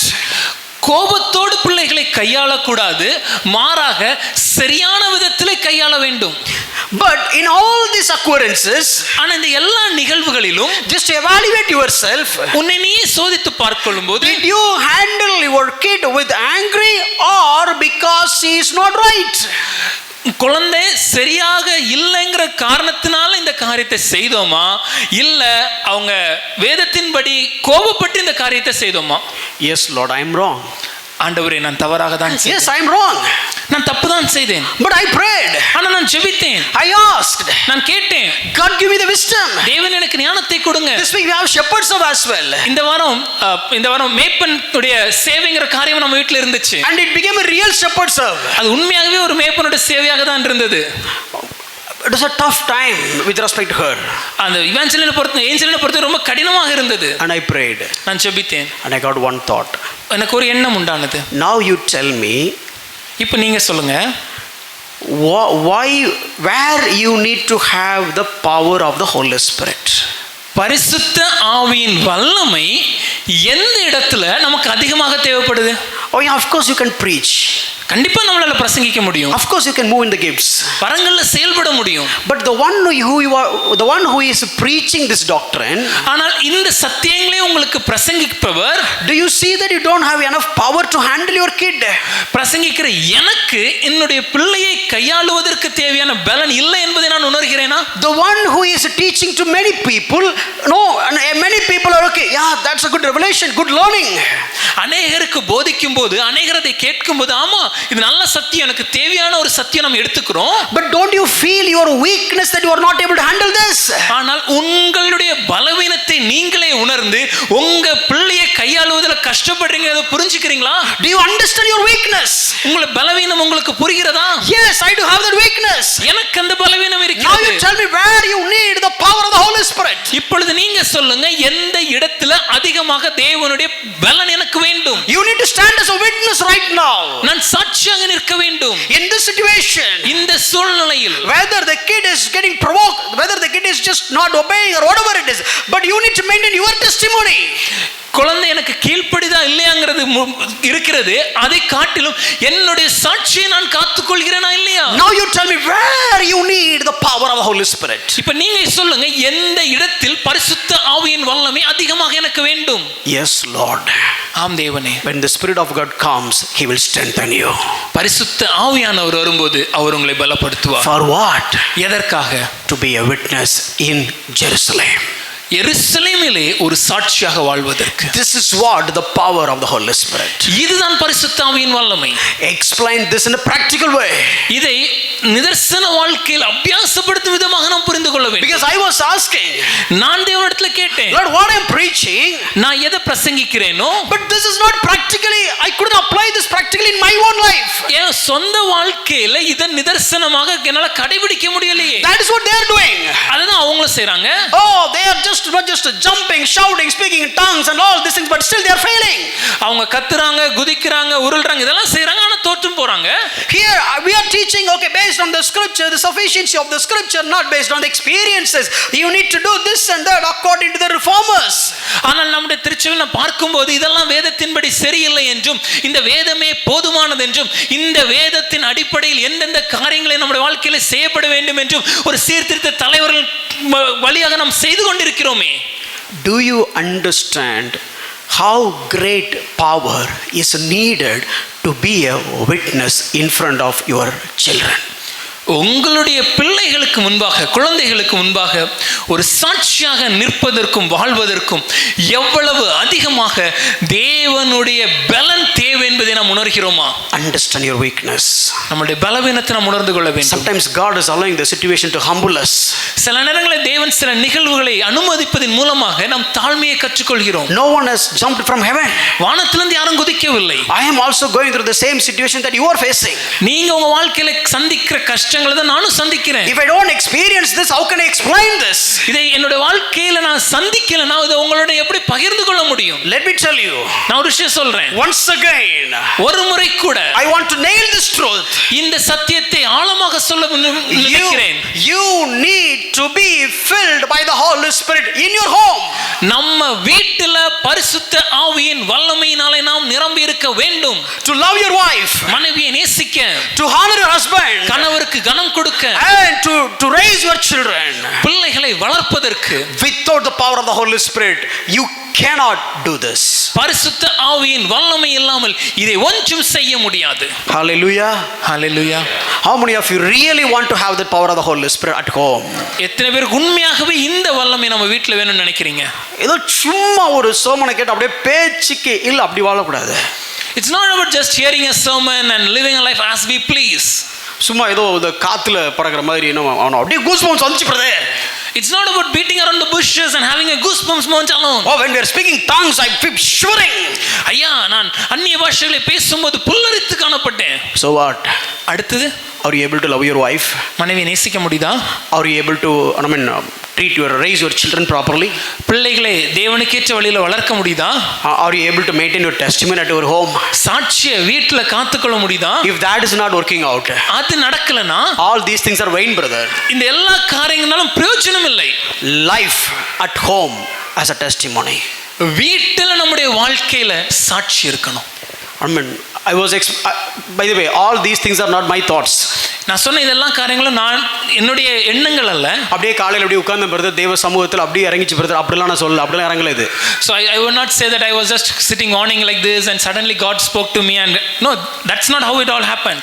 The people, those who conquered this battle, இந்த போர்களை ஜெயித்தவர்கள், the people, those who have written this Bible for us, இந்த வேதத்தை நமக்காக மொழிபெயர்த்தவர்கள், all the rich, the church fathers, those who have ordained all the church practices, சபையிற்கு அடுத்த காரியங்களை, நியமனங்களை என்னவென்னவென்று நியமித்த சபை தலைவர்கள், read those writings, அவர்கள் என்ன எழுதியிருக்கிறார்கள் என்று நான் வாசித்த போது, and verified with the scripture, வேத வசனத்தோடு ஒப்பிட்டு பார்த்து, and read the scripture, வேத வசனங்களை ஆராய்ந்து, how can I exposit this? இதை எப்படி நான் விளக்குவது? Is there anyone talked about it?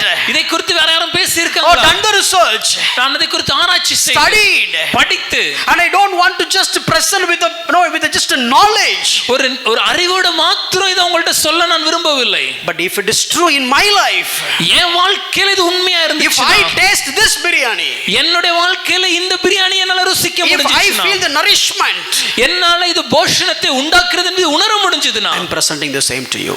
அந்த காரியங்களை தான் உங்களிடத்துல நான் பகிர்ந்து Now the கொள்கிறேன். ball is in your court. இப்போ நீங்க என்ன செய்ய போறீங்க? Hello? Are you getting the point? நான் சொல்றது புரியுதா? You need the power of the Holy Spirit at home.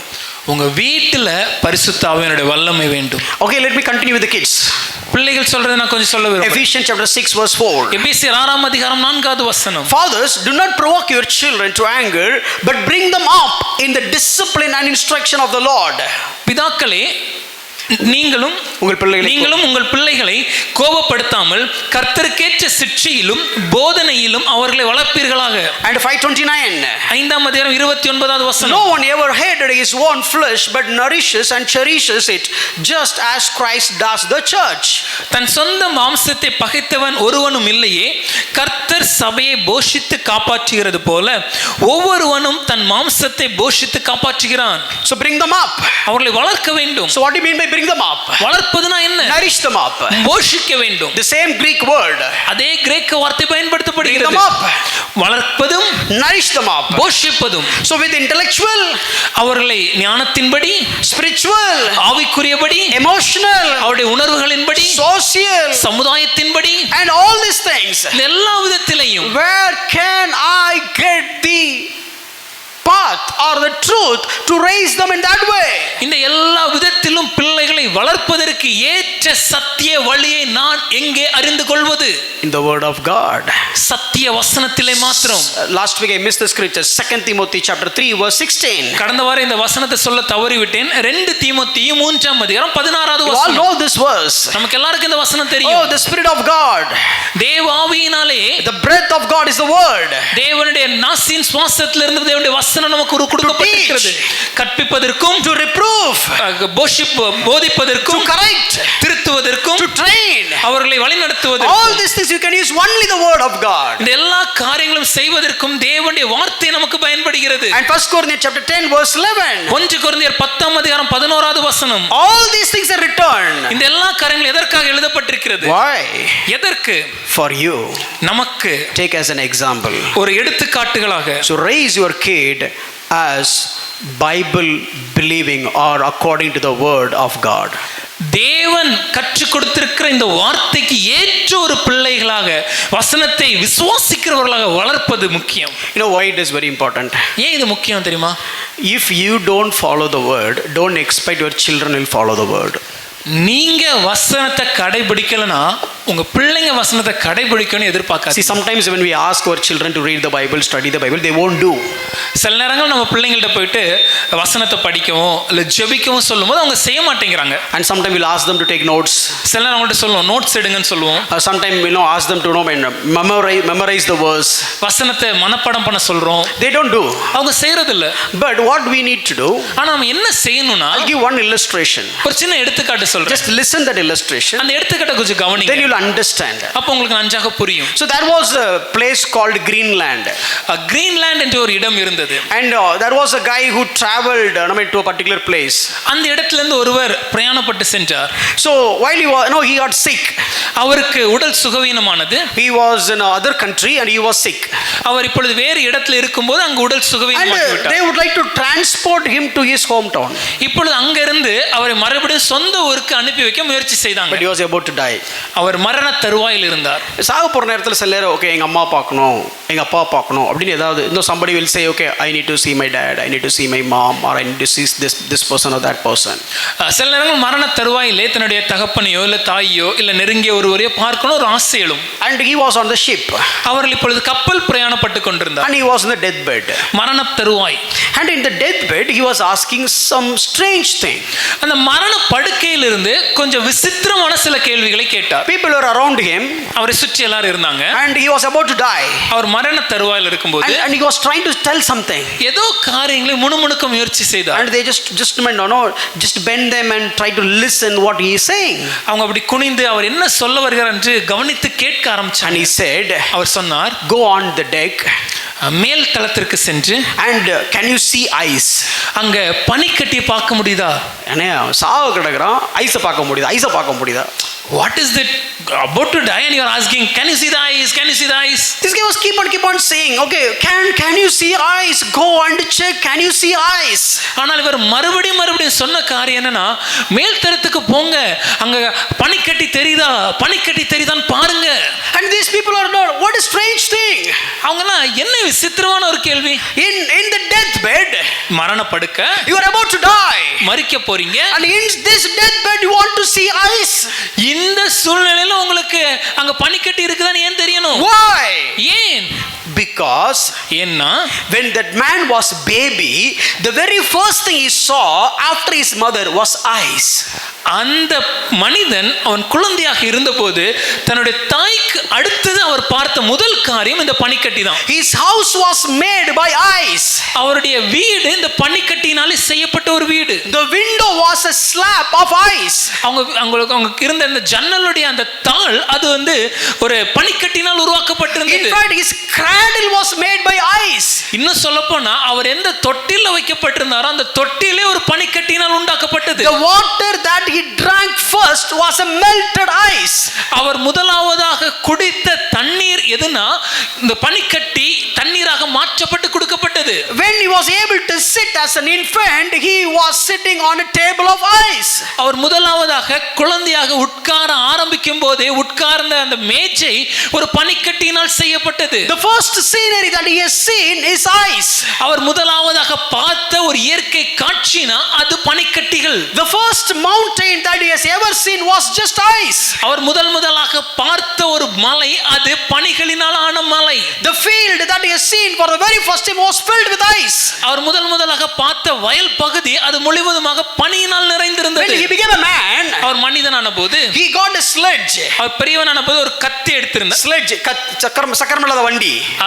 ஒரு சக்கரமில்லாத ஒரு வண்டி அவருக்கு இருந்தது. And he has some dogs. அவருக்கு dogs அவரிடம் நாய்கள் இருந்தது. And it's like the dogs will pull that sledge.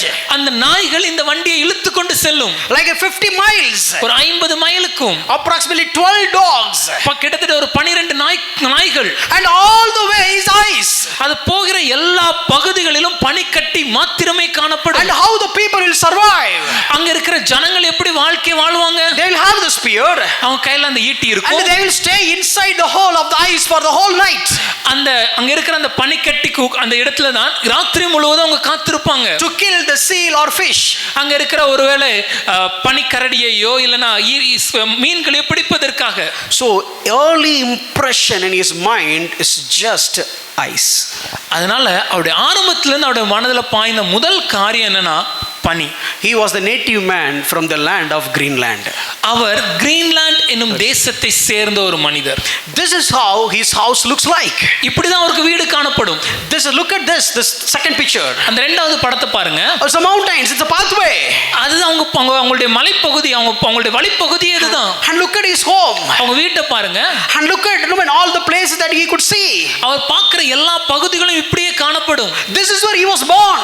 இங்க தான் அவன் பிறந்தார். This is where he is seen. இங்க தான் அவர் பார்த்தார். His first visit, the first thing he has seen, the first thing he heard, the first thing he has tasted, everything that happened in this place. அவர் முதலாக பார்த்தது, அவர் முதலாக அவர் பழகியது, அவர் முதலாக வாழ்ந்தது, இது எல்லாமே இந்த இடத்துல தான். The earliest impression is the deepest impression.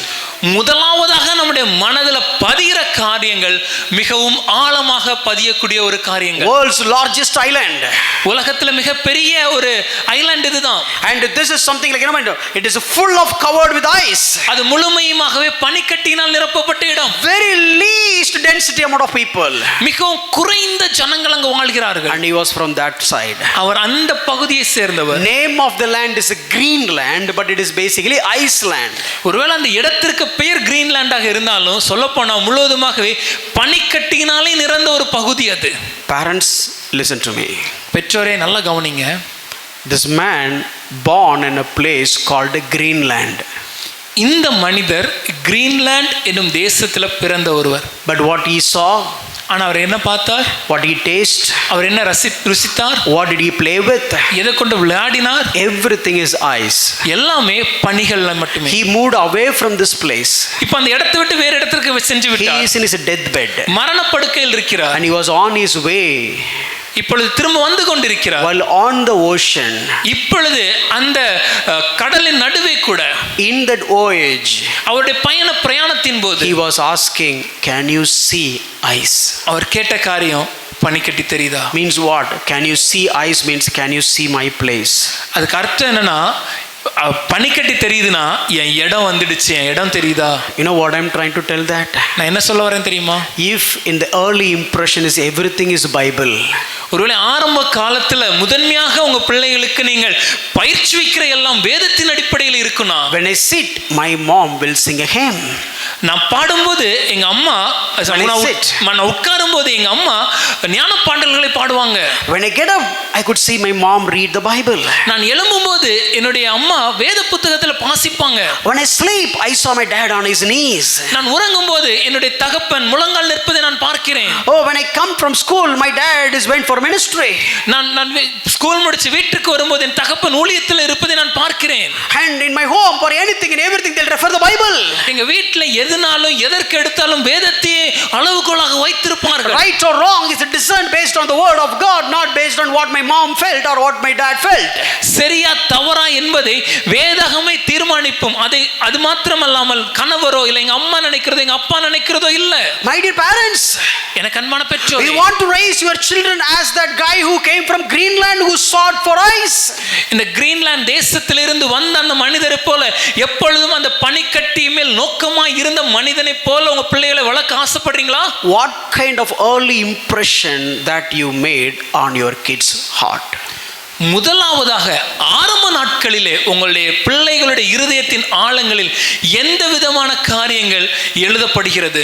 Now whatever the impression that you made, let me tell you, on their deathbed they will remember. Even their deathbed they will remember that impression. இப்போ இந்த சின்ன பருவத்தில் அவங்களுடைய இருதய பலகைகளை எதை நீங்க ஆழமா எழுதுறீங்களோ, அவங்க மரணப்படுக்கையா இருந்தாலும் அதை மனதில் நினைவு கூறுவார்கள். இப்போ உட்கார்ந்து பணக்காரன் ஆகணும். Now we teach them be rich. Oh, பெரிய ஆளா செட்டில் ஆகணும். You have to grow and get settled. எவனையும் மதிக்க கூடாது. Don't you know? நாமதான். It's all about us. If you sow all these things, let me tell you, even in his deathbed he will have that seed. இப்படிப்பட்ட நஞ்சு விதைகளை இப்போ நம்ம விதைச்சோம்னா நிச்சயமா சொல்றேன், அவங்களுடைய மரணப்படுக்கையா இருக்கும் போதும் இதுதான் அவங்க மனசுல இருக்கும். Teach them how to be humble. அவங்களுக்கு தாழ்மையா இருக்க கற்றுக் கொடுங்க. Teach them how to be faithful. உண்மையா இருக்க கற்றுக் கொடுங்க. Teach them how to live simple. எளிமையா வாழ கற்றுக் கொடுங்க. Teach them how to be genuine. உண்மையா இருக்க கற்றுக் கொடுங்க. No, don't speak nonsense about this person, that person, so that your kid will hear all that and the kid will also speak later point of time. உங்க பிள்ளைகளுக்கு முன்னாடி மற்றவர்களை குறித்து புறம் கூறுவதை நாம் செய்தோம் என்றால் பின்னாட்கள் அதை கேட்டுக்கொண்டு பிள்ளைகளும் அப்படியே செய்வார்கள். Don't speak so much about money in front of them. பிள்ளைகள் முன்னாடி அதிகமா பணத்தை குறித்து பேசாதீங்க. Without money nobody will respect. பணம் இல்லனா யாரும் மதிக்க மாட்டாங்க. Why we respect Bharatiyar today? ஏன் பாரதியார், ஏன் நம்ம இன்றைக்கு பாரதியாரை நம்ம அவரை கனப்படுத்துறோம்? சும்மா பேச்சுக்கு சொன்னேன், உடனே பாரதியாரை பத்தி பேசிட்டாங்க அப்படிங்கறாதீங்க. It is not about money. ஐயா, இது பணத்தை குறித்த காரியம் அல்ல. And don't tell them no how much you are good in education. That is not the key. எந்த அளவுக்கு படிப்புல நீங்க சிறந்தவர்களா விளங்குறீங்கன்னு சொல்ல அதே குறித்து பேசுவது முக்கியம் அல்ல. Sportsman, நல்ல ஒரு வீரனாக இருக்க வேண்டும். More than everybody you should stand first. எல்லாரை பார்க்கிலும் முதன்மையானவனாக இருக்க வேண்டும். Be a lead. தலைவனாக. Tell them be a servant. அதை கற்றுக் கொடுக்காம மற்றவர்களுக்கு ஊழியம் செய்ய வேலைக்காரனுக்கு கற்றுக் கொடுங்க. Teach them how to wash others' feet. மற்றவர்களின் கால்களை கழுவ கற்றுக் கொடுங்க. How to forgive. எப்படி மன்னிக்கணும். How to forget their mistakes. எப்படி மற்றவர்களின் தவறுகளை மறந்து விடுவது. How to respect others. எப்படி மற்றவர்களை கனப்படுத்துவது. No, don't encourage when the kids are doing mistakes. Don't encourage them by blaming others. பிள்ளைங்க தப்பு செய்யும்போது அந்த தப்பை நம்ம மறைப்பதற்காக மற்றவர் மேல குற்றம் சாட்டுதை செய்யாதீங்க. Even others are doing mistake, tell the kid you don't understand the holistic picture. மற்றவர்கள் தவறு செய்தாலும் பிள்ளைகிட்ட சொல்லி கொடுங்க, முழுமையான படம் உனக்கு தெரியாது. No, my daughter will say this, okay, why this bus people are coming late every day? பல நேரங்கள்ல என்னுடைய மகள் என்கிட்ட சொல்ற காரியம், ஏன் இந்த ஸ்கூலுக்கு போற பஸ் எப்போ லேட்டா வருது? And we are going late, we couldn't participate in the assembly.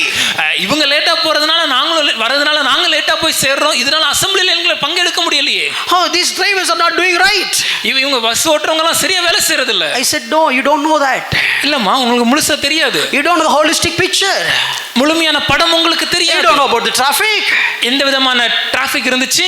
You don't know when they have to start. எப்ப அவங்க கிளம்புனாங்க. What kind of instruction has been given. எந்த விதமான காரியங்கள் உங்களுக்கு சொல்லி கொடுக்கப்பட்டது. Don't simply blame others. எதுக்கு எடுத்தாலும் அடுத்தவங்களை குறை சொல்லாதீங்க. You get ready and be there. நீங்க தயாராகி அங்க போய் காத்துருங்க. How many times you are running and coming to catch the bus? எத்தனை முறை நாம பஸ் வந்துருச்சு பின்னாடி ஓடி வந்து பிடிக்கிறோம். They are waiting for you. அவங்க நமக்காக காத்துருக்காங்கல்ல. Evangelist said, I never did that. Okay, for example I am saying. ஒரு உதாரணத்துக்காக அதை சொல்கிறேன்.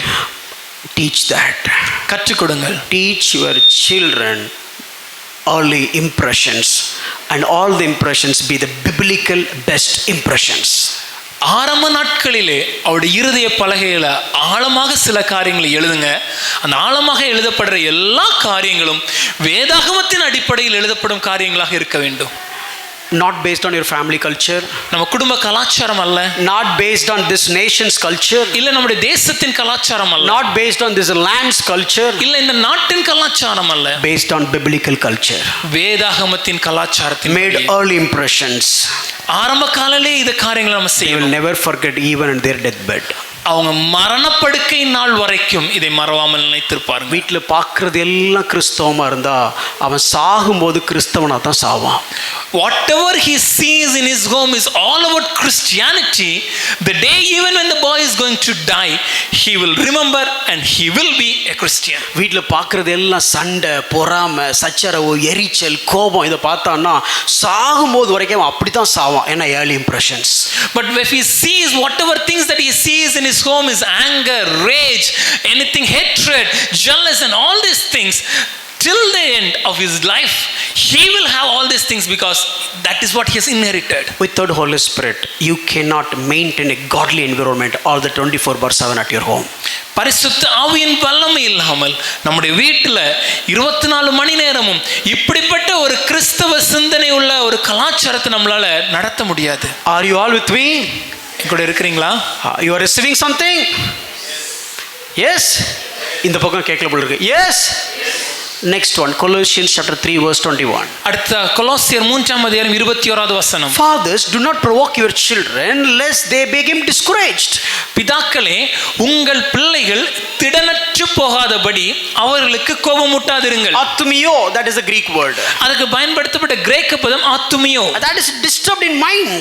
அதுக்கு அர்த்தம் என்னன்னா மனதுல திடனற்று காணப்படுவது. Losing courage. தைரியம் இல்லாமல் இருப்பது. My dear parents, let me tell you, don't ever dare to discourage your children. எனக்கு அன்பான பெற்றோரே, நான் தாழ்மையா சொல்றேன், எந்த சூழ்நிலையிலும் உங்களுடைய பிள்ளைகளை அவங்கள டிஸ்கரேஜ் பண்ணாதீங்க. It is something like, encourage them, if not at least don't discourage them. எப்பொழுதுமே அவங்களை ஊக்கப்படுத்துங்க. எந்த சூழ்நிலையிலும் உன்னால முடியாதுன்னு அவன்கிட்ட சொல்லாதீங்க. சிலர் எதுக்கு எடுத்தாலும் நெகட்டிவா பேசுறது. There are some people who speak everything negative. You don't know what kind of seeds you are sowing in the mind of your kid. நம்முடைய பிள்ளைகளுடைய மனதுல எந்த விதமான விதைகளை விதைக்கிறோம்னு நமக்கு தெரியாது. Even to the when you hit the bottom, tell them that okay, the bottom is here, now there is no way, we have to go up. ஒருவேளை எந்த விதமான கஷ்டமான சூழ்நிலையா இருந்தாலும், இன்னும் சொல்ல போனா தரத்தட்டினாலும் சரி சார், அப்ப கூட சொல்லுங்க, இதுக்கு மேல இன்னும் கீழே போக முடியாது, இப்போ ஒரே ஒரு வழிதான் இருக்கு, மேலதான் எந்திக்கணும், எந்தின்னு. See, because the one reason we don't raise kids according to the word of God is because we are busy. ஒரு காரியம், இன்னைக்கு நம்முடைய பிள்ளைகளை வேதத்தின்படி நாம் வளர்க்காததுக்கு இருக்கக்கூடிய காரணம் என்னன்னா, நாம் அதிக பிஸியா இருக்கிறோம். See, I do understand we are all busy for our wives. எனக்கு புரியுது, நம்ம பல நேரம் சொல்றது நான் வைஃப் கேட்டா பிஸின்னு சொல்றோம். No, whenever you are at office, you will attend all the calls except one call. நம்ம ஒரு ஆபீஸ்ல இருந்தோம்னா நமக்கு ஒரு எல்லா ஃபோன் காலும் எடுப்போம், ஒரே ஒரு காலை தவிர. யார் ஃபோன் எடுக்க மாட்டோம்? எல்லா ஃபோனை எடுத்து பேசுவோம், பட் ஒரு ஃபோன் பார்த்துட்டு அப்படின்னு வச்சிருவோம். That is for safety, I do understand. We attend all the phone calls that we receive, but the moment we see it's why we just keep it aside for some reasons, safety reasons. There were time we are waiting for that phone call, that is different story. ஒரு காலத்துல இந்த கால் வராதான்னு காத்திருந்தோம். But let me tell you, ஆனா ஒன்னு சொல்றேன், don't ever miss your children's call. உங்களுடைய பிள்ளைகளுடைய அழைப்பை தயவு செய்து தவற விடாதீங்க. See, there was a man of God who was teaching to the youth people.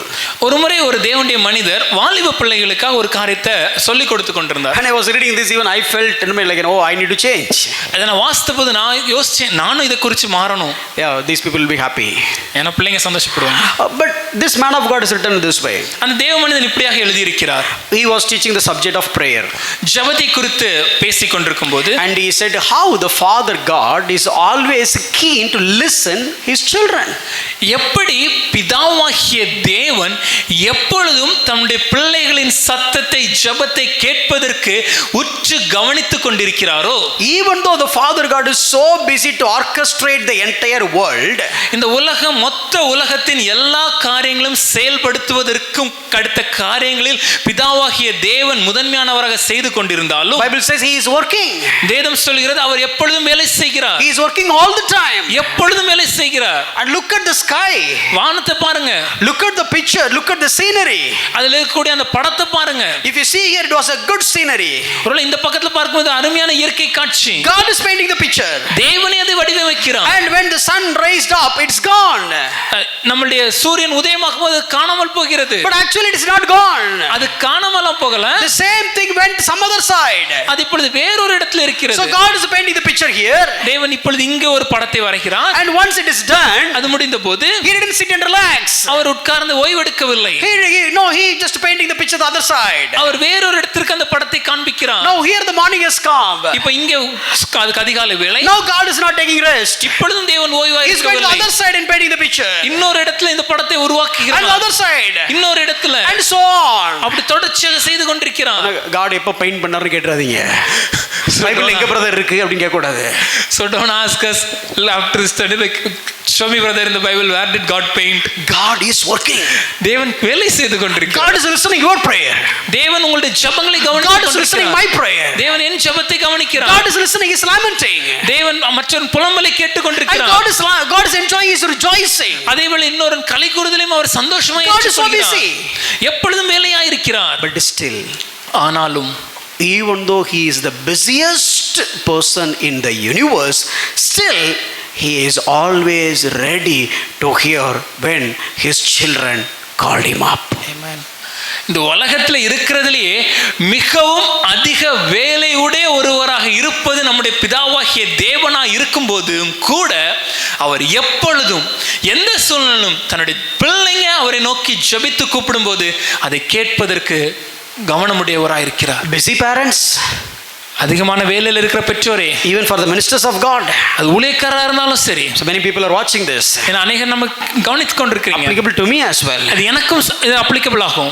If your heavenly Father responding back to you the way you have responded to your kid, where you would have been lived. ஒருவேளை நாம் நம்முடைய பிள்ளைகளுக்கு எப்படி மறு உத்தரவு கொடுக்கிறோமோ, இல்லை நாம் நம்முடைய பிள்ளைகளுக்கு எப்படி அவங்க கேட்கிற காரியத்துக்கு ரெஸ்பாண்ட் பண்றோமோ, இதே விதத்தில் நம்முடைய பரமபிதாவும் நம்முடைய ஜெபத்துக்கு மறு உத்தரவு கொடுத்தார்னா நாம் எந்த இடத்துல இருப்போம்? This preacher was teaching this. இதை குறித்து அந்த பிரசங்கர் பேசிக் கொண்டிருந்தார். And he wanted to give an illustration. இதை விளக்குவதற்கு ஒரு எடுத்துக்காட்டு சொன்னார். I am applying this in my life, he said. அவர் சொல்லும்போது இதை நான் என் வாழ்க்கையில அபியாசப்படுத்துகிறேன். Okay, let me give an example. ஒரு எடுத்துக்காட்டு சொல்றேனே. Before I conduct the meeting here, இந்த இடத்துல இந்த கூட்டம் நடப்பதற்கு முன்பாக, you know, I was teaching. நான் போதித்துக் கொண்டிருந்தேன். I need to teach for long hours. பல நேரம் நான் போதிக்க வேண்டும். But still, ஆனாலும் I have given a small slip to the receptionist. நான் இங்க இருக்கிற ரிசப்ஷனிஸ்டுக்கு ஒரு சின்ன ஸ்லிப் எழுதி கொடுத்தேன். List of names. கொஞ்சம் பெயர்கள் எழுதி, if you got any call called by these people, immediately come and interrupt the class. இந்த பெயர்களில் இருக்கிற யாராவது ஒருவர் என்னை தொடர்பு கொள்ள முயற்சி செய்தாங்கன்னா உடனடியாக வந்து இந்த கிளாஸை கூட நீங்க இன்டரப்ட் பண்ணி நீங்க என்கிட்ட சொல்லுங்க. And the top of the list I kept my family. அதுல முதலாவதாக என்னுடைய குடும்பத்தை வைத்திருந்தேன். After the service, கூட்டம் முடிந்த பின்பு one of the students came to him. ஒரு அங்க இருந்த ஒரு மாணவன் அவர் இடத்துல வந்தார். When I was reading this a little disturbed me. அதை வாசிக்கும்போது எனக்கு ஒரு சின்ன தாக்கம் உண்டானது. The first question he asked, அவர் கேட்ட முதல் காரியம், would you adopt me? என்ன நீங்க தத்தெடுத்துப்பீங்களா? He gazed at him. அவரை பார்த்து ஆச்சரியப்பட்டு, or maybe with the puzzled eyes, why? கண்கள் விரிந்து கேள்விக்குறியோடு ஏன்? He said this, அவர் சொன்ன காரியம், I can never get through to my father and I need his encouragement so much. என்னால் எங்க அப்பாவை தொடர்பு கொள்ளவே முடியல, ஆனா எனக்கு எங்க அப்பாவுடைய ஊக்கம், அவர் கொடுக்கிற உற்சாகம் எனக்கு அதிகமாக தேவை. My dear busy parent, ரொம்ப வேலையில இருக்கிற பெற்றோரே, if you are too busy for your children, உங்க பிள்ளைகளுக்கு நீங்க busy ஆயிட்டீங்கன்னா your children will have this heart of looking for adoption by somebody. உங்க பிள்ளைகளுடைய இருதயத்துல என்னை வேற யாராவது ஒருவர் தத்தெடுத்துக்க மாட்டாங்களாங்கிற ஒரு எண்ணம் உருவாகுவதற்கு அது விதையாக மாறும். I know I have few minutes, எனக்கு சில நிமிடங்களே இருக்குது, but I'll read certain statements before I finish, ஒரு சில வாக்கியங்களை மாத்திரம் வாசித்து முடிக்க போறேன். because next week we are going to change the topic. அடுத்த வாரம் நம்ம அடுத்த பகுதியை நாம் தியானிக்க போறோம். But let me just read the statements. ஆகவே இதை நான் வாசித்து முடிக்க விரும்புகிறேன். One of the most important things parents can do to the children is not education, not money, not possessions, not property, not even positions, but your time. இந்த உலகத்துல நம்முடைய பிள்ளைங்களுக்கு நாம் கொடுக்கிற ஒரு மிக சிறந்த ஒரு பரிசு, மிக சிறந்த பொக்கிஷம் எதுனா, அவங்களுக்கு கொடுக்கிற படிப்பு இல்லைங்க, அவங்களுக்கு கொடுக்கிற பணம் இல்லை, அவங்களுக்கு கொடுக்கிற நீங்க சம்பாதித்து வைக்கிற சொத்து இல்லை, அவங்களுக்கு நீங்க வச்சிருக்கிற வேலை இல்லை, எதிர்காலம் இல்லை, அவங்களோடு நீங்க செலவிடுற நேரம். Children, பிள்ளைகளே, ask your parents to spend their time with you.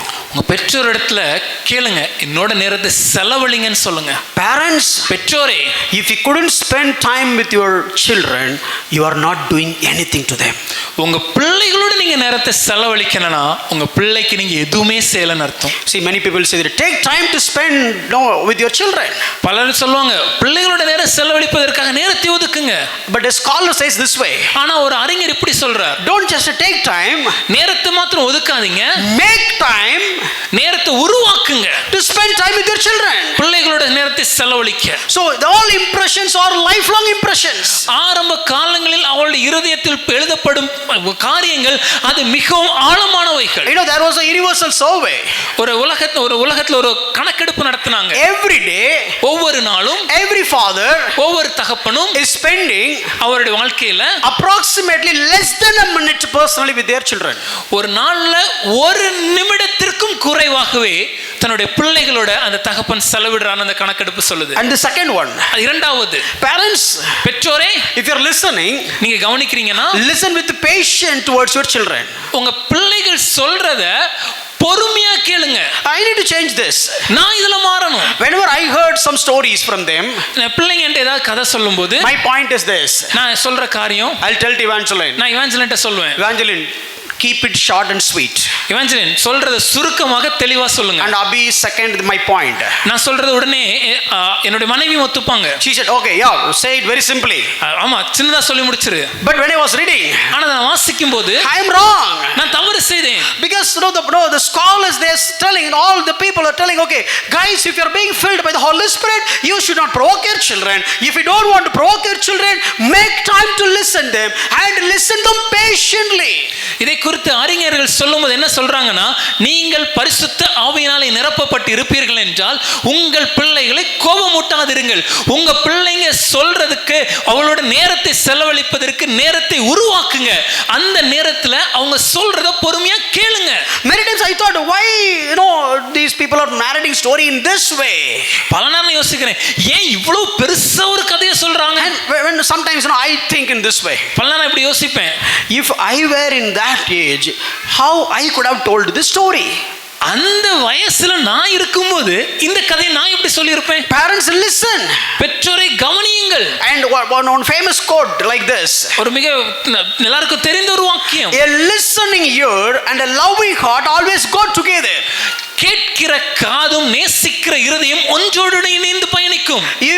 If you claim that you are not ready to listen because you are busy and you have the loving heart, that is the fatal wrong claim. ஒருவேளை நீங்க நான் ரொம்ப பிஸியா இருக்கறனால என் பிள்ளைங்க சொல்றத நான் கவனிச்சு கேட்க எனக்கு நேரம் இல்ல, ஆனா என் பிள்ளை மேல ரொம்ப பாசமா இருக்கேன்னு நீங்க சொல்றீங்கன்னா அது நிச்சயமாகவே தவறான ஒரு கூற்று. என் பிள்ளை பேசுறதை கேட்கறதுக்கு நேரம் இல்லை, ஆனால் என் மேலே பிள்ளை மேலே எவ்வளோ பாசம் வச்சிருக்கு தெரியுமா, அவளுக்காக தான் ஓடுறேன் அப்படின்னீங்கன்னா, ஐயோ brother, you are cheating yourself. If you say that I have so much love upon my child and I am running everything for her, but I don't have time to listen, that is a fatal error. And the other mistake is this. அதுல இருக்கிற இன்னொரு தவறு என்னன்னா, You tell to your children, பிள்ளைங்கள்ட்ட சொல்லுவோம், I want to spend some time with you. உன்னோட நான் நேரம் செலவழிக்க ஆசைப்படுறேன். Okay, come. வா. And we will not allow them to do anything. ஆனா அவங்கள எதையுமே செய்ய விட மாட்டோம். We play their games. அவங்க விளையாடுறத வச்சு நம்ம விளையாடிட்டு இருப்போம். நான் சொல்றது உங்களுக்கு புரியும்னு நினைக்கிறேன். I hope you understand. If it is a carom board, ஒருவேளை அது கேரம் போர்டா இருந்துச்சுன்னா, you sit here. நாம இங்க உட்காருவோம். Let's spend time together, okay? நாம சேர்ந்து நேரம் செலவழிக்க போறோம், சரியா? And you play the striker. நம்ம முதல்ல ஸ்ட்ரைக் அடிப்போம். And you take the striker. Strike எடுத்துட்டு Go to other side. அடுத்த இடத்துக்கு போயிட்டு And ask the kid, okay, move. Move. பிள்ளைகிட்ட சொல்லுங்க, தள்ளு. Let me teach. நான் சொல்லி தரேன். How to play. எப்படி விளையாடணும் தெரியுமா? Put it here. இங்க பாரு. இப்படி அடிக்கணும். இப்படி. Then you take the striker. மறுபடியும் striker And come back to your place. நம்ம இடத்துக்கு And you play your game. நம்ம கேம் ஆடுவோம். That doesn't mean that you are spending time. That you are playing the game and you are the opponent to your game. ஐயா, இதுக்கு இப்படி விளையாடிக்கிட்டு நான் பிள்ளைகளோட நேரம் செலவழிக்கிறேன்னு இருக்கலாம். But for them it is a big thing. ஆனா அவங்களுக்கு அன்னைக்கு இருக்கிறது மிகப்பெரிய பிரச்சனை அதான். If you don't value their bigs as big in your life, then you are just mistreating your children.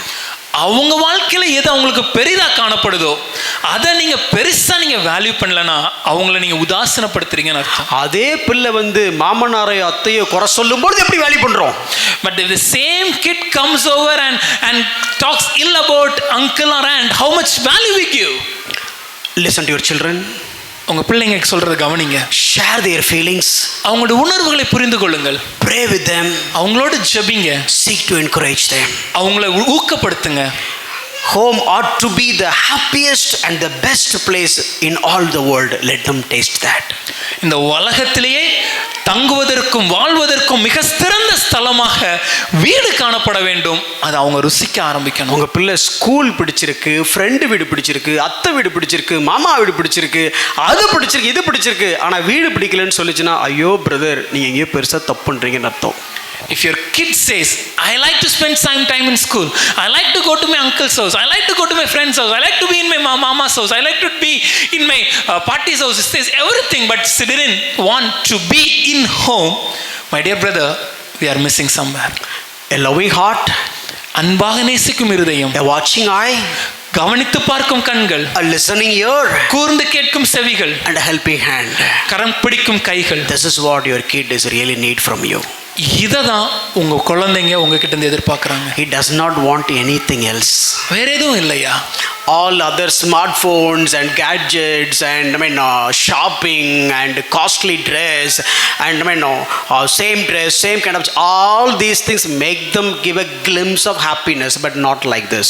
ஒருவேளை நீங்க கொடுக்கிற எல்லா விதமான போன்ஸா இருக்கலாம், கேட்ஜெட்ஸா இருக்கலாம், விளையாட்டு உபகரணங்களா இருக்கலாம், ஷாப்பிங்கா இருக்கலாம், ட்ரெஸ்ஸா இருக்கலாம், இது எல்லாமே ஒரு சந்தோஷத்தோட ஒரு துளி அளவு தான் காணப்படுமே தவிர உண்மையான சந்தோஷம் இங்க தான் இருக்கு. Loving heart, நேசிக்கும் இருதயம், watching eye, கவனிக்கும் கண்கள். நீங்க உங்க போனே பார்த்துட்டு இருந்தீங்கன்னா அவங்க என்ன பண்றாங்கன்னு பார்க்க முடியாது sir. If you're always so busy in watching your phones, how can you watch them? If you just keep watching your laptop, you cannot watch them. எப்பொழுது உங்களுடைய கணினியிலே நீங்க தட்டிட்டு இருந்தீங்கன்னா எப்படி அவங்கள கவனிப்பீங்க? Loving heart, நேசிக்கும் இருதயம், watching eye, கவனிக்கும் கண்கள், listening ear, கேட்கும் செவிகள், helping hand, கரம் பிடிக்கும் கைகள். That is what the child expecting from home.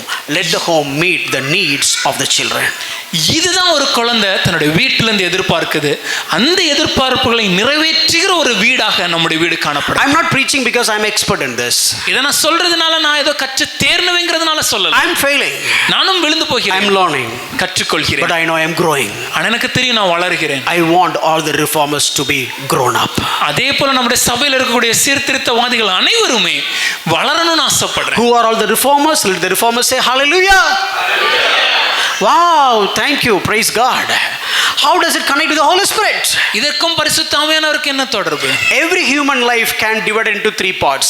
ஒவ்வொரு மனிதனுடைய வாழ்க்கையை 3 பங்காக பிரிக்கலாம். Personal, தனிப்பட்ட வாழ்க்கை, Personal, தனிப்பட்ட வாழ்க்கை, family, குடும்ப வாழ்க்கை, social. சமுதாய வாழ்க்கை. That's it. அவ்வளவுதான். Your 24 hours has been split into these three. உங்களுடைய 24 மணி நேரமும் இதற்குள்ளாக பிரிக்கப்படும். Spend time for your personal, உங்களுடைய தனிப்பட்ட வாழ்க்கைக்கு நேரம் செலவழிங்கள். spend time for your family, குடும்பத்திற்கு நேரம் and செலவழிங்கள். spend time with the society. சமுதாயத்தோடு நேரம் செலவழிங்கள். Going for work, வேலைக்கு செல்வது, going for shopping, ஷாப்பிங் செல்வது, having friends, நண்பர்களை சந்திப்பது, having relatives.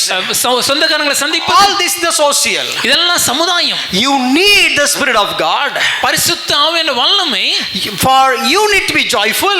நாம சந்தோஷமா இருக்கிறதுக்கு You வேணும். need to be thankful. நாம நன்றி உணர்வு இருக்கதா That வேணும். is personal. அது தனிப்பட்ட வாழ்க்கை. And அதை தொடர்ந்து you need to have the Spirit of God பரிசுத்த ஆவியின் வல்லமை to have a good life in the family. தம்முடைய குடும்பத்துல ஒரு நல் வாழ்க்கை வாழ வேண்டும். To be humble, தாழ்மையாக, to be submissive, கீழ்ப்படிய, to know with love, அன்பு செலுத்த, with reverence, கனத்தை with கொடுக்க, obedience, கீழ்ப்படிய, without provoking, கோபமூட்டாமல், nourish them, போஷிக்க, raise them. வளர்க்க. For all that you need the power of the Holy Spirit. இது எல்லாவற்றிற்கும் பரிசுத்த ஆவியின் வல்லமை வேண்டும். And the third part is social. மூன்றாவதாக சமுதாயம். That is your workplace, அது உங்க வேலை ஸ்தலம், your shopping mall, நீங்க நீங்க வாங்க போகிற இடங்கள், and your tea shop. உங்களுடைய டீ குடிக்கிற கடையா இந்த இருக்கலாம், பக்கம் மட்டும் சொன்ன அப்புறம் அவங்க கோச்சிப்பாங்கல்ல. Tea shop, அது உங்க டீ ஷாப்பா bread இருக்கலாம், omelette shop, பிரெட் ஆம்லெட் ஷாப்பா whatever இருக்கலாம், it is. அது எந்த கடையா இருந்தாலும் சரி, All the places. எல்லா இடங்களிலும் You need the filling of the Holy Spirit. அந்த இடத்திலும் பரிசுத்த ஆவியின் வல்லமை வேண்டும். That we'll study next week. அதை அடுத்த வாரம் தியானிக்க Let's போகிறோம். think about the layoff and all these things. Sorry, not layoff. I mean, filled by the Holy Spirit next week. பரிசுத்த ஆவியின் வல்லமை இந்த இடத்துல எங்க நிரப்பப்படும் என்பதை அடுத்த வாரம் தியானிப்போம். My dear friend, எனக்கு அன்பான நண்பர்களே, without the power of the Holy Spirit, பரிசுத்த ஆவியின் வல்லமை இல்லாமல் you cannot live a successful life personally, with the family and in the society. ஒரு சாட்சியுள்ள வாழ்க்கைய நம்ம வீட்டில் வாழ முடியாது, தனிப்பட்ட இடத்துல வாழ முடியாது, சமுதாயத்தில் வாழ முடியாது. Ask God to be filled by His Spirit all the time. தேவனிடத்துல கேளுங்க, தேவனே எப்பொழுதும் பரிசுத்தாவுடைய வல்லமையினால் என்னை நிரப்புங்க. Be filled by His Spirit. அவருடைய வல்லமை, அவருடைய பரிசுத்தாவினால் என்னை நிரப்பப்பட்டு, Be influenced by the Spirit. பரிசுத்த ஆவியினாலே தாக்கம் ஏற்படுத்தப்பட்டு, Let you be like a walking Christ by the leading of the Holy Spirit. பரிசுத்த ஆவியானவரின் வழிநடத்தலின்படி கிறிஸ்துவை பிரதிபலிக்கிறவர்களாக நாம் வாழ ஆரம்பிப்போம். Reflect Christ. கிறிஸ்துவை பிரதிபலிப்போம், Resemble Christ. கிறிஸ்துவை காண்பிப்போம், And raise people for Christ. கிறிஸ்துவுக்காக ஜனங்களை எழுப்புவோம். In order to do that, be filled by the Holy Spirit. God bless you. அதை செய்வதற்கு பரிசுத்த ஆவியினாலே நிரப்பப்பட்டிருப்போம். தேவன் உங்களை ஆசீர்வதிப்பாராக.